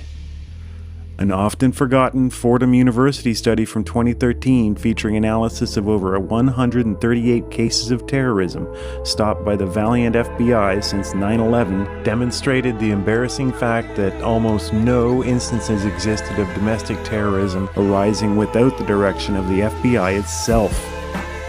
Reporting on the Fordham study, The Nation magazine stated, Nearly every major post-9/11 terrorism-related prosecution has involved a sting operation, at the center of which is a government informant.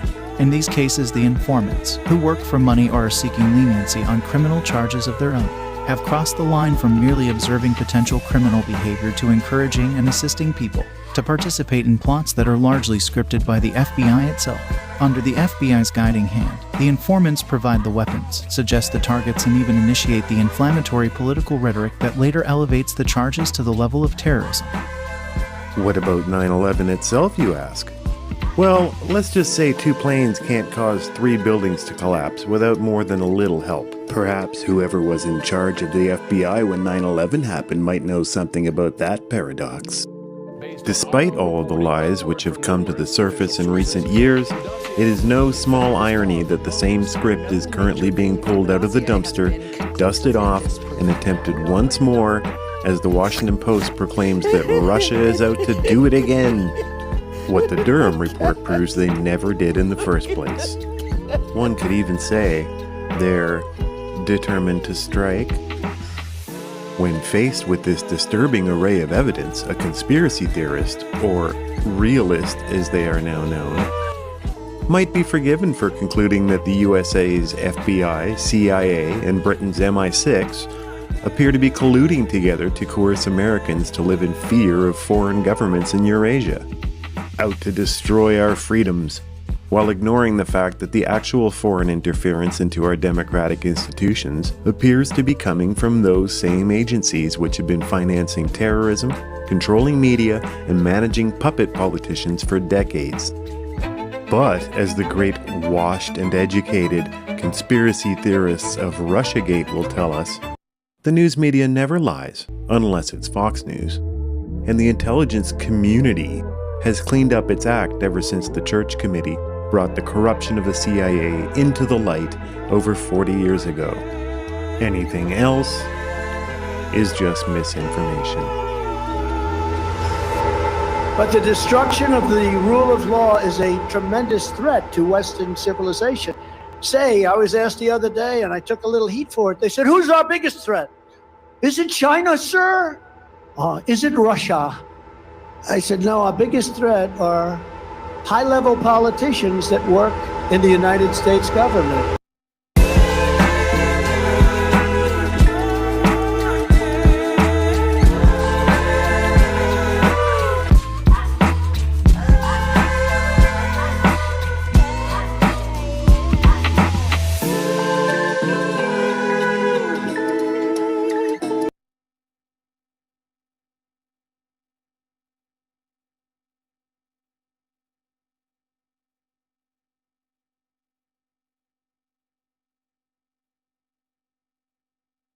Got it. So many moving parts doing these streams, and I got you. There, you're unmuted. All right. Yeah. All right. That's so cool. Great. That one's super fun. Yeah, more to come. So we got the 3 more to come at least, eh?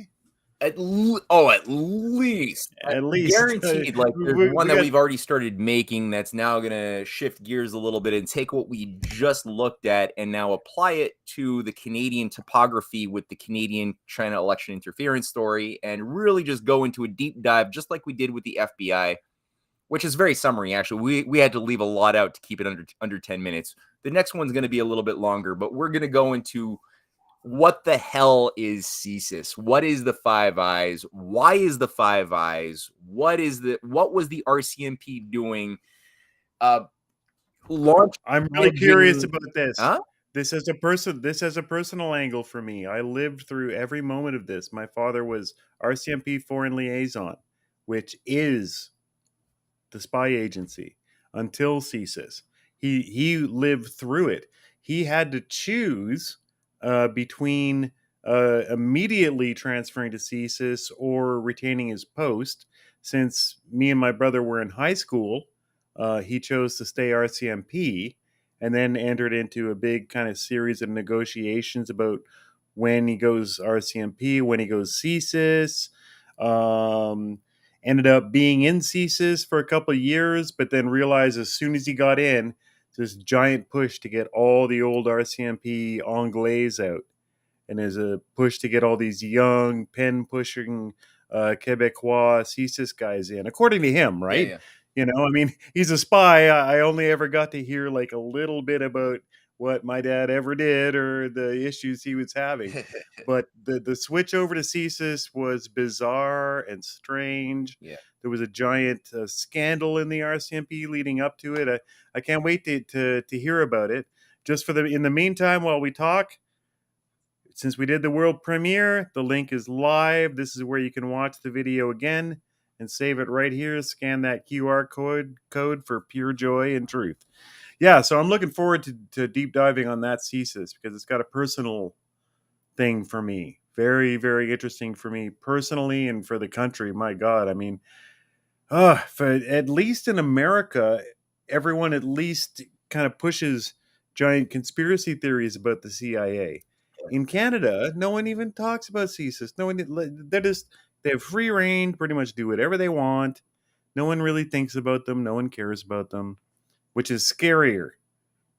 It kind of is, yeah. And I mean, the Canadian Securities Intelligence Establishment, as well, like, I mean, like, CSIS is not what people think it is. They have this idea, and I even speak to patriots, people who know about the Great Reset, who don't want that as our future, who still write to me thinking that their contact at CSIS, who's giving them information, like these are people who are organizing processes in Ottawa or in Vancouver or beyond, they think that this is actually somehow legitimate. They listen to Ezra Levant, and I like, just like we talked about Epoch Times, I like some of the reporting from Ezra Levant's operation. I think that I think that there's some good journalists out there who are doing good work, but at the same time, they're still treating CSIS as if it's this patriotic nationalist organization whose information you can trust.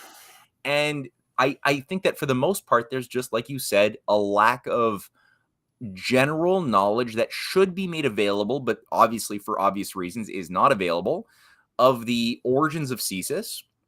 What has it done as far as protecting international and domestic terrorism?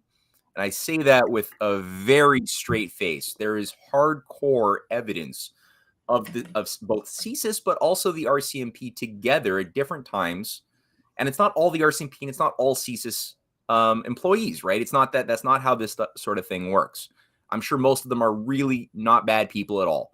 However, it's an organizational structure that's heavily compartmentalized, that's managed from an executive branch within a node that can make certain things happen by making sure that everybody within the bureaucracy and departments and sub-departments and sub-sub-departments don't know what the left hand is doing because they're just the right hand. And that's the way this type of machinery has been designed to function the way it has, such that when you look at the RCMP back in the 60s, and we're going to go into some detail here, the reason why the Emergencies Act was used for the second time in Canadian history, the first time was World War II, which itself, maybe we'll make a video on this.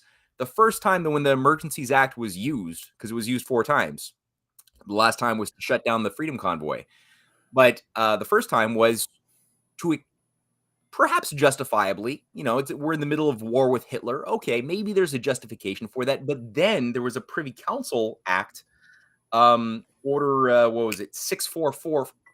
6444.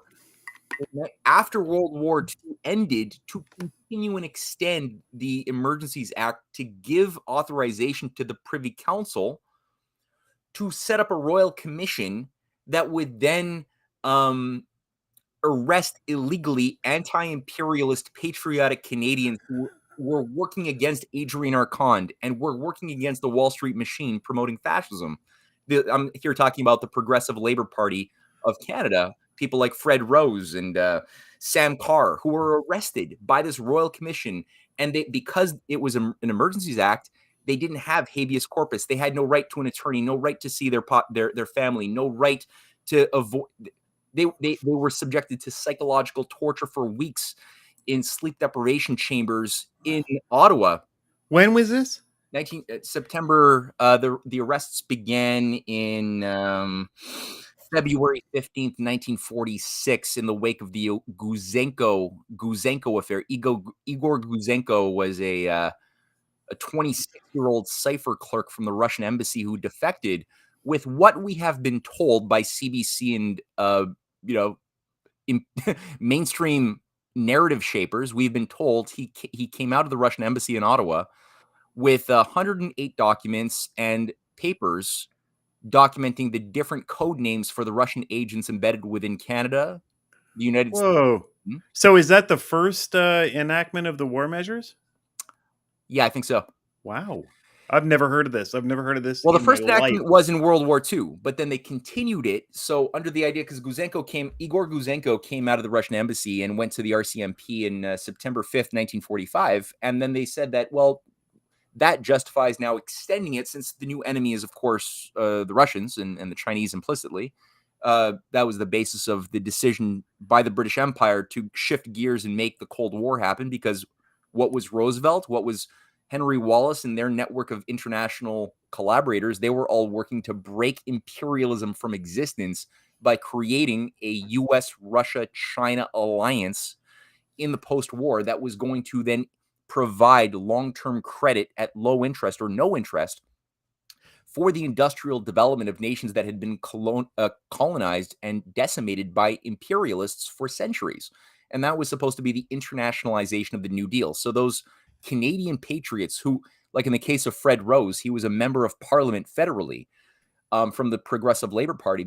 Those people were the advocates of the international New Deal's strategy of a U.S.-Russia-China alliance. And Mackenzie King was the prime minister at the time, was dumb in some ways, but he was a fan of this. He loved Roosevelt's vision, and he was troublesome for those who were managing Anglo-Canadian intelligence and things like Camp X, which was the Canadian location where British intelligence under William Stevenson set up a training center for assassinations, black ops, psychological warfare in Oshawa to train FBI, Division 5 FBI, CIA operatives who would be loyal to the new regime that would be purged of all of the FDR patriots as the OSS was disbanded, because there were still a lot of the OSS had creeps and bad guys in it, but it also had a lot of patriots and good people that had to be purged under the new Cold War doctrine of, basically make all of your enemies of World War II your friends and your friends your enemies. So Camp X in Canada was the place where the CIA and the branch, the new reformed U.S. intelligence under the control of MI6 was reformed, retooled, and that's where Guzenko, the Russian operative, was sent for 6 months when he defected before the Royal Commission was set up under the Emergencies Act that then arrested 26 Canadians who were completely innocent. And the books, the evidence of history, the evidence of the declassified documents that were, because none of this was made public, right? We were all told it's secret evidence with anonymous sources that justified putting 10 of the 26 arrestees into prison. Some were given massive sentences, Sam Carr and Fred Rose being two of those. Their lives were destroyed. They were given psychological terror, like Julian Assange today. That's the sort of treatment they were given for months on end. And in the wake, people were told, because they went to jail, that proves that the Guzenko claims in the Royal Commission for the Guzenko affair must have been true, because otherwise, why would they have been in prison? Sure. Now, the reality was, and this is all, again, Emergencies Act, so nothing was made public, but then when the documents that were used, apparently by the Royal Commission, were lost or burned, and those that weren't lost or burned were classified for 40 years. And when 1985 rolled around, and if people want to read about this in greater detail, they can. Cynthia and I, we published the Breaking Free of Anti-China PSYOP special report. It's an 80-page special report that people can get on CanadianPatriot.org, and they can get the full story. But when these documents, these microfilms, were declassified in 85, or was it 86, journalists were finally allowed to look at them. And what did they find? Well, you could read the writings of some of the journalists who did actually look at them, and they talked about how there was phone books were scanned, laundry lists, resumes. There was no evidence of anything we were told was supposed to be there. Nothing was there. So the whole thing was actually theater, but it worked because that the act of the population being told by the media that there was this secret Royal Commission documenting the Russian Kremlin spies that had infiltrated our society, that turned psychologically the population from being pro-Russian into being fanatic anti-communists, who then played right into the FBI takeover of America. And keep in mind, when JFK was alive, he was being called a communist red spy, and there was propaganda to label him because he was an anti-imperialist. And the idea was, if you're an anti-imperialist, that's what commies say. So you must be a commie, JFK. And there was pamphlets that people could see. Or Martin Luther King, same thing. He criticized the Vietnam War. He called for the industrial development of Africa. Thus, he was labeled as a communist and had to be destroyed. And so people didn't cry very much when both men were killed. and they didn't ask questions why it was that the evidence that they should have been looking at pointed to the fact that the very U.S. intelligence agencies run by people like Alan Dulles and other operatives, after Dulles was fired by JFK, were actually the ones who put forth through, the attacks and slanders on JFK and Martin Luther King, and killed them and covered it up. And now here we are 60 years later, still believing the same narrative myths, because maybe those same interests represent power structures that want something that JFK and FDR and Martin Luther King were resisting, which might have something to do with what Russia and China today are maybe trying to do to end imperialism and end poverty, which one could only see if you look at what they're doing economically, which most people don't want to do because we're so convinced that they're the bad guys. Why would I look at what the bad guys are doing? Is China's end game to become the dominant world power, though? Wouldn't that be a nation state's end game? Don't they want to rule the world once they become, say this all works out, BRICS is incredible success, then aren't they a threat to us because they want to become a hegemon? There will always be influence, just like in the solar system. There's, planets that are some have more gravitational power, some have less. Pluto has less gravity than other planets like Jupiter. The sun has the most. There will always be gravitational influence caused by the economic power of a society. So if you have a nation which has 2 billion people and economic power to produce industrial level steel and concrete and cement and build things and produce technologies and machine tools, for sure they're going to have influence. But it's the question of what do you do? How do you think of the influence that you have? Do you think of that as a way to enslave and destroy your slaves, to make them submit and become human talking cows for your benefit? Or do you actually see your influence as being something which is tied to influencing the improvement of the lives of people around you, which you recognize as being something which will be more beneficial to you by having a more stable environment around you and better business partners who are educated and can produce? It does, at least with what they're officially saying, it is that. I mean, by all means, it's state crap. They could be lying and they want to become a world hegemon, but at least the official releases that I come across from China are very much like, we support the United Nations, we support the Charter of the United Nations, we would like to support the independence of each nation. We don't want to interfere with other countries. I mean, of course, they can interfere with other countries all they want. They can have spy ops and they can do whatever they want. But at least as far as what they do state publicly, it does all seem kind of like that. I do have a question here.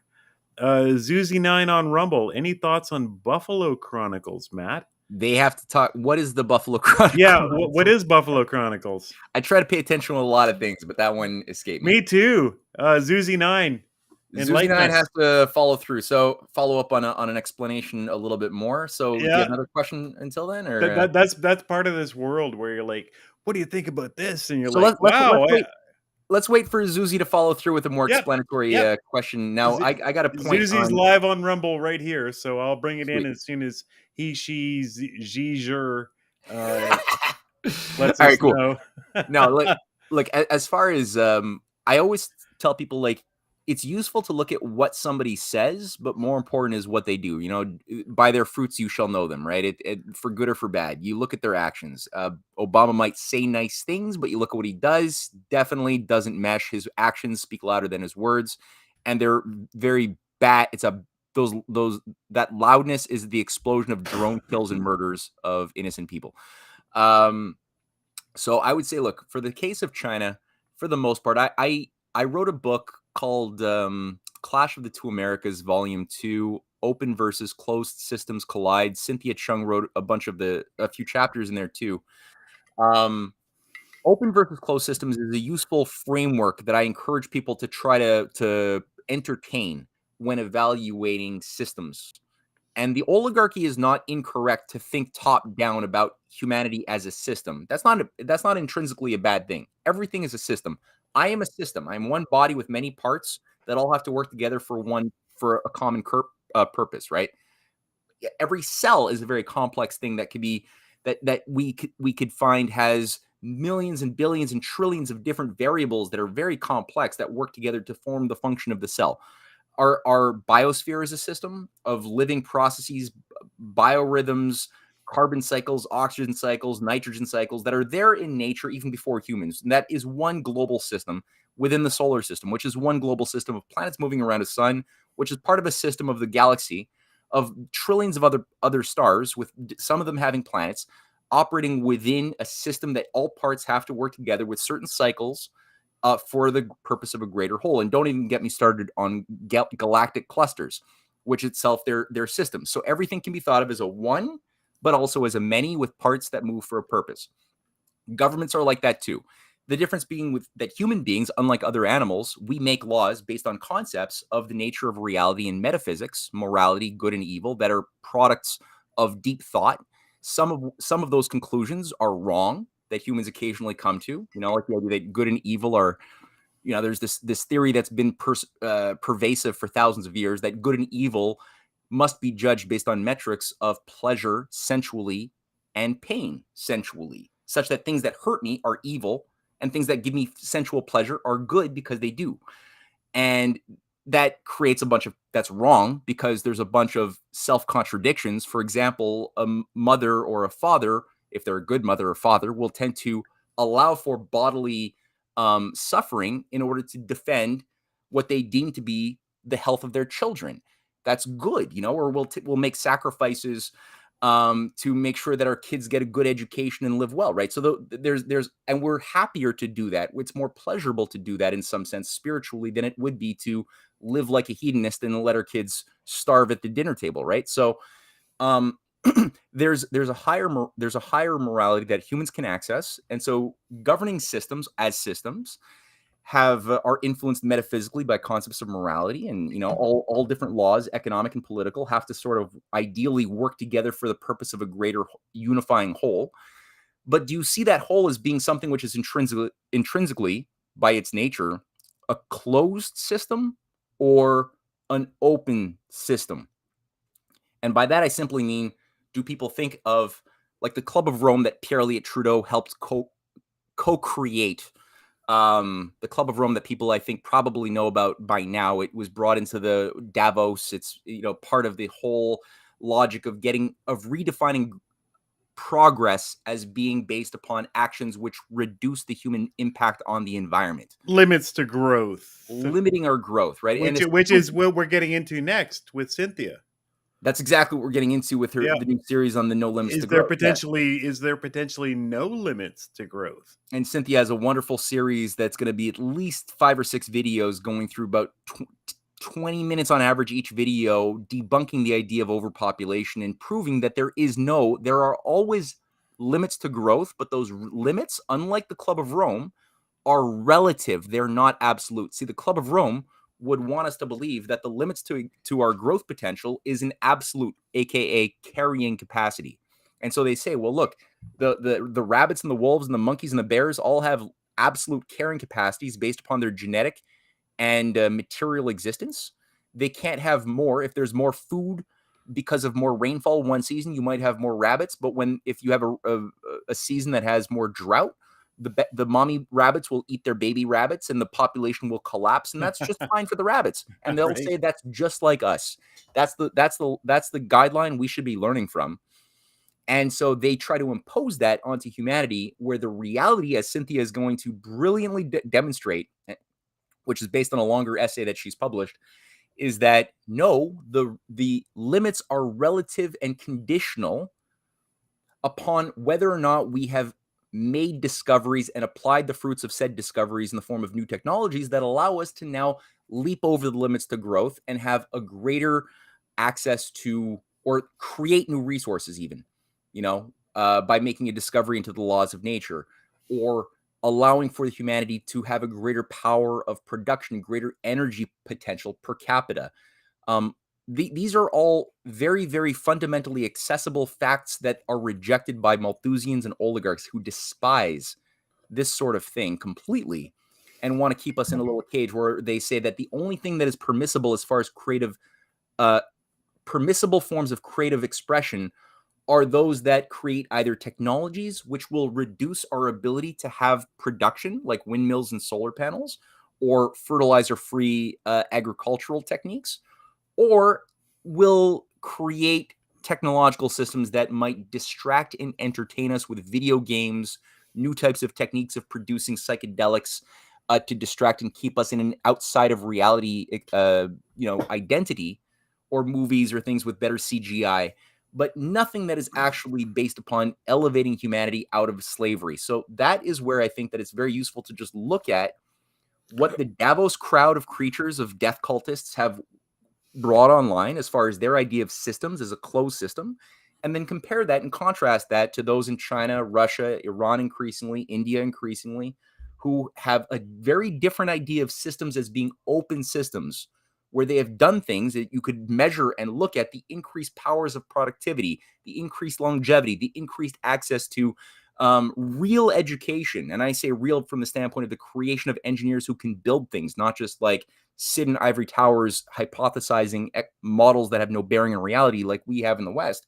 In Asia, they're actually creating real world productive people who can see a problem and have the power to go and solve the problem, and the productive powers to build the types of things that need to be done in order to pull humanity out of poverty. And they've done it in Africa. They've brought peace increasingly. As soon as you get the US military industrial complex out of the Middle East, what do you get? You get China having brokered, with the help of Russia, peace deals between Iran and Saudi Arabia and Syria, Turkey and Syria. I mean, the whole Gulf region now is jumping on board with the BRICS Plus and building positive bridges with nations that the U.S. has set at each other's throats for 50, 60, 70 years, largely led by MI6, which created things like the State of Israel, that created things like the Wahhabite movement and Salafists that were brought into being the governing strata of the House of Saud in the 1930s, that were then used as a formula for constant warfare, who now have a certain generation of leaders who are all realizing, holy shit, maybe we're not as indispensable as we were told we were during the Cold War. And maybe what Kissinger said about Israel in 2012, when Kissinger said to the Jerusalem Post that in 10 years, Israel will no longer exist, maybe he was serious. Maybe he actually knew something, as somebody who has been a lifelong Zionist, that was not supposed to be understood by those who were being used for a purpose within Israel or within Saudi Arabia. And these current people around MBS in Saudi Arabia is saying, well, holy shit, maybe we have a bit more Saddam Hussein looking back at us when we look into a mirror than we thought we did. And as you said, it's 50, 60, 70 years. And what have we had here in America / Canada? Sally Struthers. That's what we've been doing here for 70 years. For the price of a cup of coffee, you can have a textbook given to a poor African black child. And it's done nothing. We had Live Aid. It just put a bunch of grain into warlords' hands. None of it got delivered to people, and none of it changed anything. And meanwhile, China's like, hey, yes, to be fair, it's like a loan. It's a bank loan, but we'll build a fucking bridge. We'll build a subway system. We'll build a train system. And this is what I'm having trouble with, like, with my previous, like, it was kind of like, I'm not going to say anti-China. It was just like, China skeptic. And in the meantime, like, you're trying to put a bad spin on what China's doing in Africa or South America is like, but, I don't know, man. The Africans and Americans, they still end up with a bridge and a train and a nuclear reactor and or like whatever, right? Yeah. And they default in the loan, and China just goes, you know what? We'll just extend the loan. Yeah, exactly. Or just erase the loan, as they did for billions of dollars of loans. They just erased it. And or they're, as you said, very, very reasonable. They're the sorts of approaches to loans that are 20, 30, 40-year loans at relatively low interest, that are tied to getting the project done, which is what we've always avoided in the West with conditionalities from the World Bank. Is we just talk about it. We don't actually do it. Exactly. And we make you more in debt slaved. And, that's the whole technique. And that's been the whole idea of China debt trap. And maybe we'll make this one of the videos in the series, is maybe just debunking some of this with some concrete examples, is it's all based on Freudian projection of doing the things, taking the things that we've been doing as a matter of practice since the anti-imperialist Harry Dexter White was eliminated as the first director of the IMF, an ally of FDR and Henry Wallace was eliminated. He died of they say a heart attack right after a persecutorial 1946 anti-commie hearing that he was subjected to. And then since then, the IMF was taken over by Rhodes Scholars and Fabians and used as an instrument of empire, keeping nations in a state of constant forever debt with no development. And so we're told the best we can do is give $1 a day via World Vision itself, a very dubious organization, to keep, maybe give people a microloan in Sudan to paint rocks for a dollar store. That's the best we could do. But otherwise, if you're actually going to challenge the structure of empire, no, you're going to get your ass killed like Kwame Nkrumah or JFK or Patrice Lumumba or Thomas Sankara from 19, who died in 1984 when he was fighting to apply the right of his nation to use protectionism and to develop indigenous manufacturing to become free of the controllers of the city of London. And as soon as you do that, oh, I can't hear you. I see your lips moving. Oh, so many moving parts. The Kwame Nkrumah. I'd never heard of that guy until we made that video, and I think that was Chinese police. Chinese police, American secret police, and this outright killed this guy.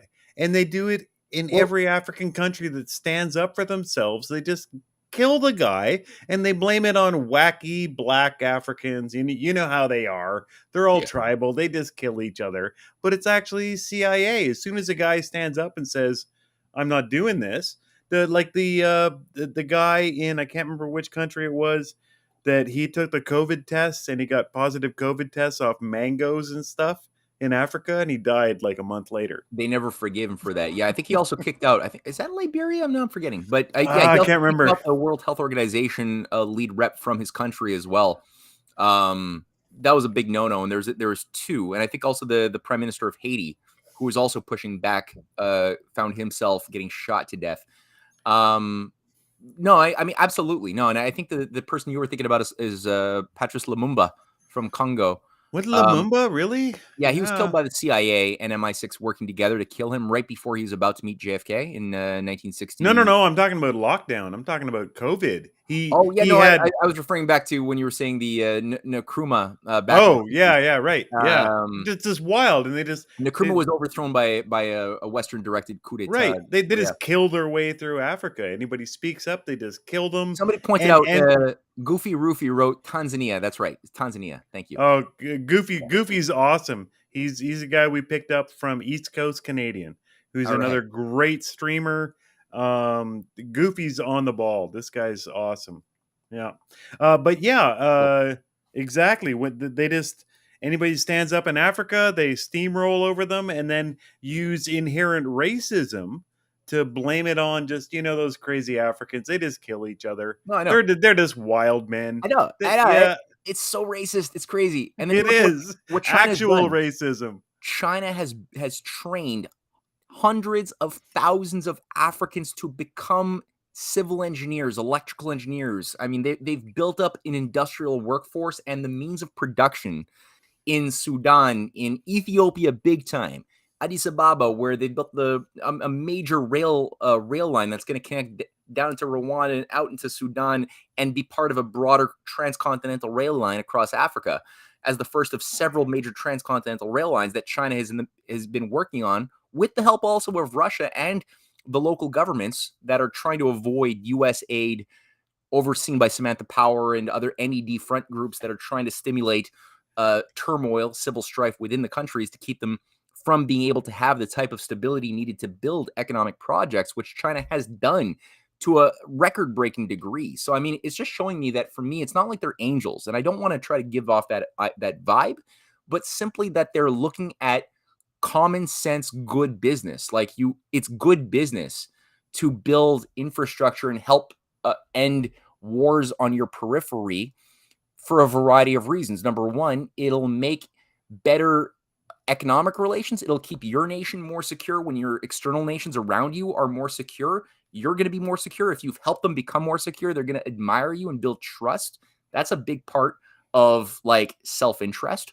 It's real self-interest. See, and when JFK was working on, or FDR or Bobby Kennedy, who was killed in 1968 by the CIA again, when they were working on a foreign policy strategy, JFK was going to Kwame Nkrumah in Ghana, helping with the U.S. providing most of the funding for the building of the biggest African hydroelectric dam on the Volta River, which to this very day has a plaque in honor of John F. Kennedy that Kwame Nkrumah had overseen and built up in opposition to the J.P. Morgan steel interests that were always trying to sabotage this from within and jack up the price of steel to keep these types of international projects from happening. So you got the good and the bad. There's two Americas. That's why I called my book series The Clash of the Two Americas. You got this other thing that acts like they're capitalist, that that manages things like Davos, where they try to project the capitalist veneer. But in reality, it's just the surface. George Soros is not a capitalist. He is a mercenary for feudalists. They will use the surface appearance and mechanisms of capitalism as a justifier to destroy countries that are trying to protect themselves. That's all it is. Otherwise, they're feudal capitalists. The legit capitalists create capital. They look for opportunities to change the topography in such a way that allows for good business to happen, which means stability. You need to create peace. It's better business. That's why Trump got elected, because he had a big chunk of those industrial capitalists in America who finally woke up and realized how unessential they are and how disposable they are, and how much, when Mark Carney came out or Chrystia Freeland both came out at different times saying those companies which adapt to the post-carbon economy that we need to bring online will thrive, and those who refuse to adapt to the new value system of post-carbon will cease to exist. The people who manage Caterpillar, who manage the actual companies that make things, realized they got a big target on their heads, and as a matter of survival, had to figure out how do you organize for getting somebody who's an anti-establishment character like a Trump in there. And that's like one of the most important things that people don't pay attention to, is the role of actual business people in making back-channel diplomacy, economic and political, happen. Same thing for Shinzo Abe, right? Who is organizing major processes with his connections in the business community with Russia, with China, that went against the unipolar technocrats who they don't care about business. They just want to reduce the world population at the end of the day. That's all they want. This is why Trump was so refreshing. Yeah. He's just like a totally tunnel vision business guy. It's just like, what are you talking about? Did the Russia this, China that? They want to do business. I want to do business. Let's do business. And guess what? They did business. Yeah. And that was treated as, well, the screaming girl at Trump getting elected, the Shia LaBeouf, he will not divide us, like like fuck, like the first president to come along in 30 years that was like, let's just have peace and do business, is the ultimate enemy. Yeah. Of everyone ever. Wow. The only person to ever say anything slightly cogent is the enemy of the people. Yeah. No, that's exactly it. It's so non-mystical. It's not mysterious. It's just common sense. And we've just been living in a world of stupidity for so long that we don't know how to react when somebody just comes out and says something so basic as, let's just do business. Let's just figure out a way to not kill each other, because it's bad for business, and find ways of talking together and building business contacts. That's all. Killing kills your customers. What are we doing here? No one's gone to North Korea. What are we doing? Yeah. All you got to do is walk across it. Okay, let's go. Yeah, and he goes and has like fried chicken with Kim Jong-un, right? Yeah. And things are all of a sudden super good. Yeah. Like, what? He's like, what? You just have to walk across it? Is that the problem? Let's walk across it.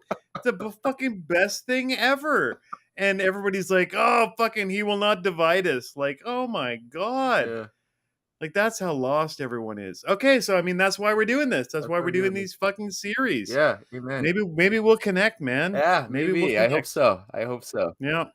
Cool. So we're at 2 hours and a bit. Right. We should call it at this point. I think we've been pragmatic. Excellent chat. So good having your crew in here, Matt. Thanks for promoting out in your Substack and stuff, because we got lots of new people in the chats and super insightful people, super active people. Excellent. Thanks so much, man. Of course. No, thank you, Jason. And like I said, I am so happy that Cynthia and I have teamed up with you. You're an awesome ally and collaborator. Your talent, and I feel the same way, man. Forever. Somebody who actually has good judgment and can produce like a wizard multimedia productions that are high end. Fantastic. I'm so happy. Same way, exactly, right? And you and Cynthia get it when we got like something that's working and it's good taste. Everybody gets it, right? It's good. Everybody's a critic until it's working, and then it all makes sense. It's gone so well. So let's do this for the next one. Yeah, let's do it. Yeah, all right. We'll do it for the next one. This is a great way to drop vids, I think, and get the word out. We have to push this. We got to get that. 2023 is a year of everyone finding each other and coming together and waking up from the lockdown shit and the martial law and waking up together. Let's keep it going. Let's promote this and push it so that we don't get sidetracked by JYNA. You know? Amen, brother. Yeah, all right. All right. Okay, thank you to everyone, and we'll see you on the next time. In the meantime, let's spread it.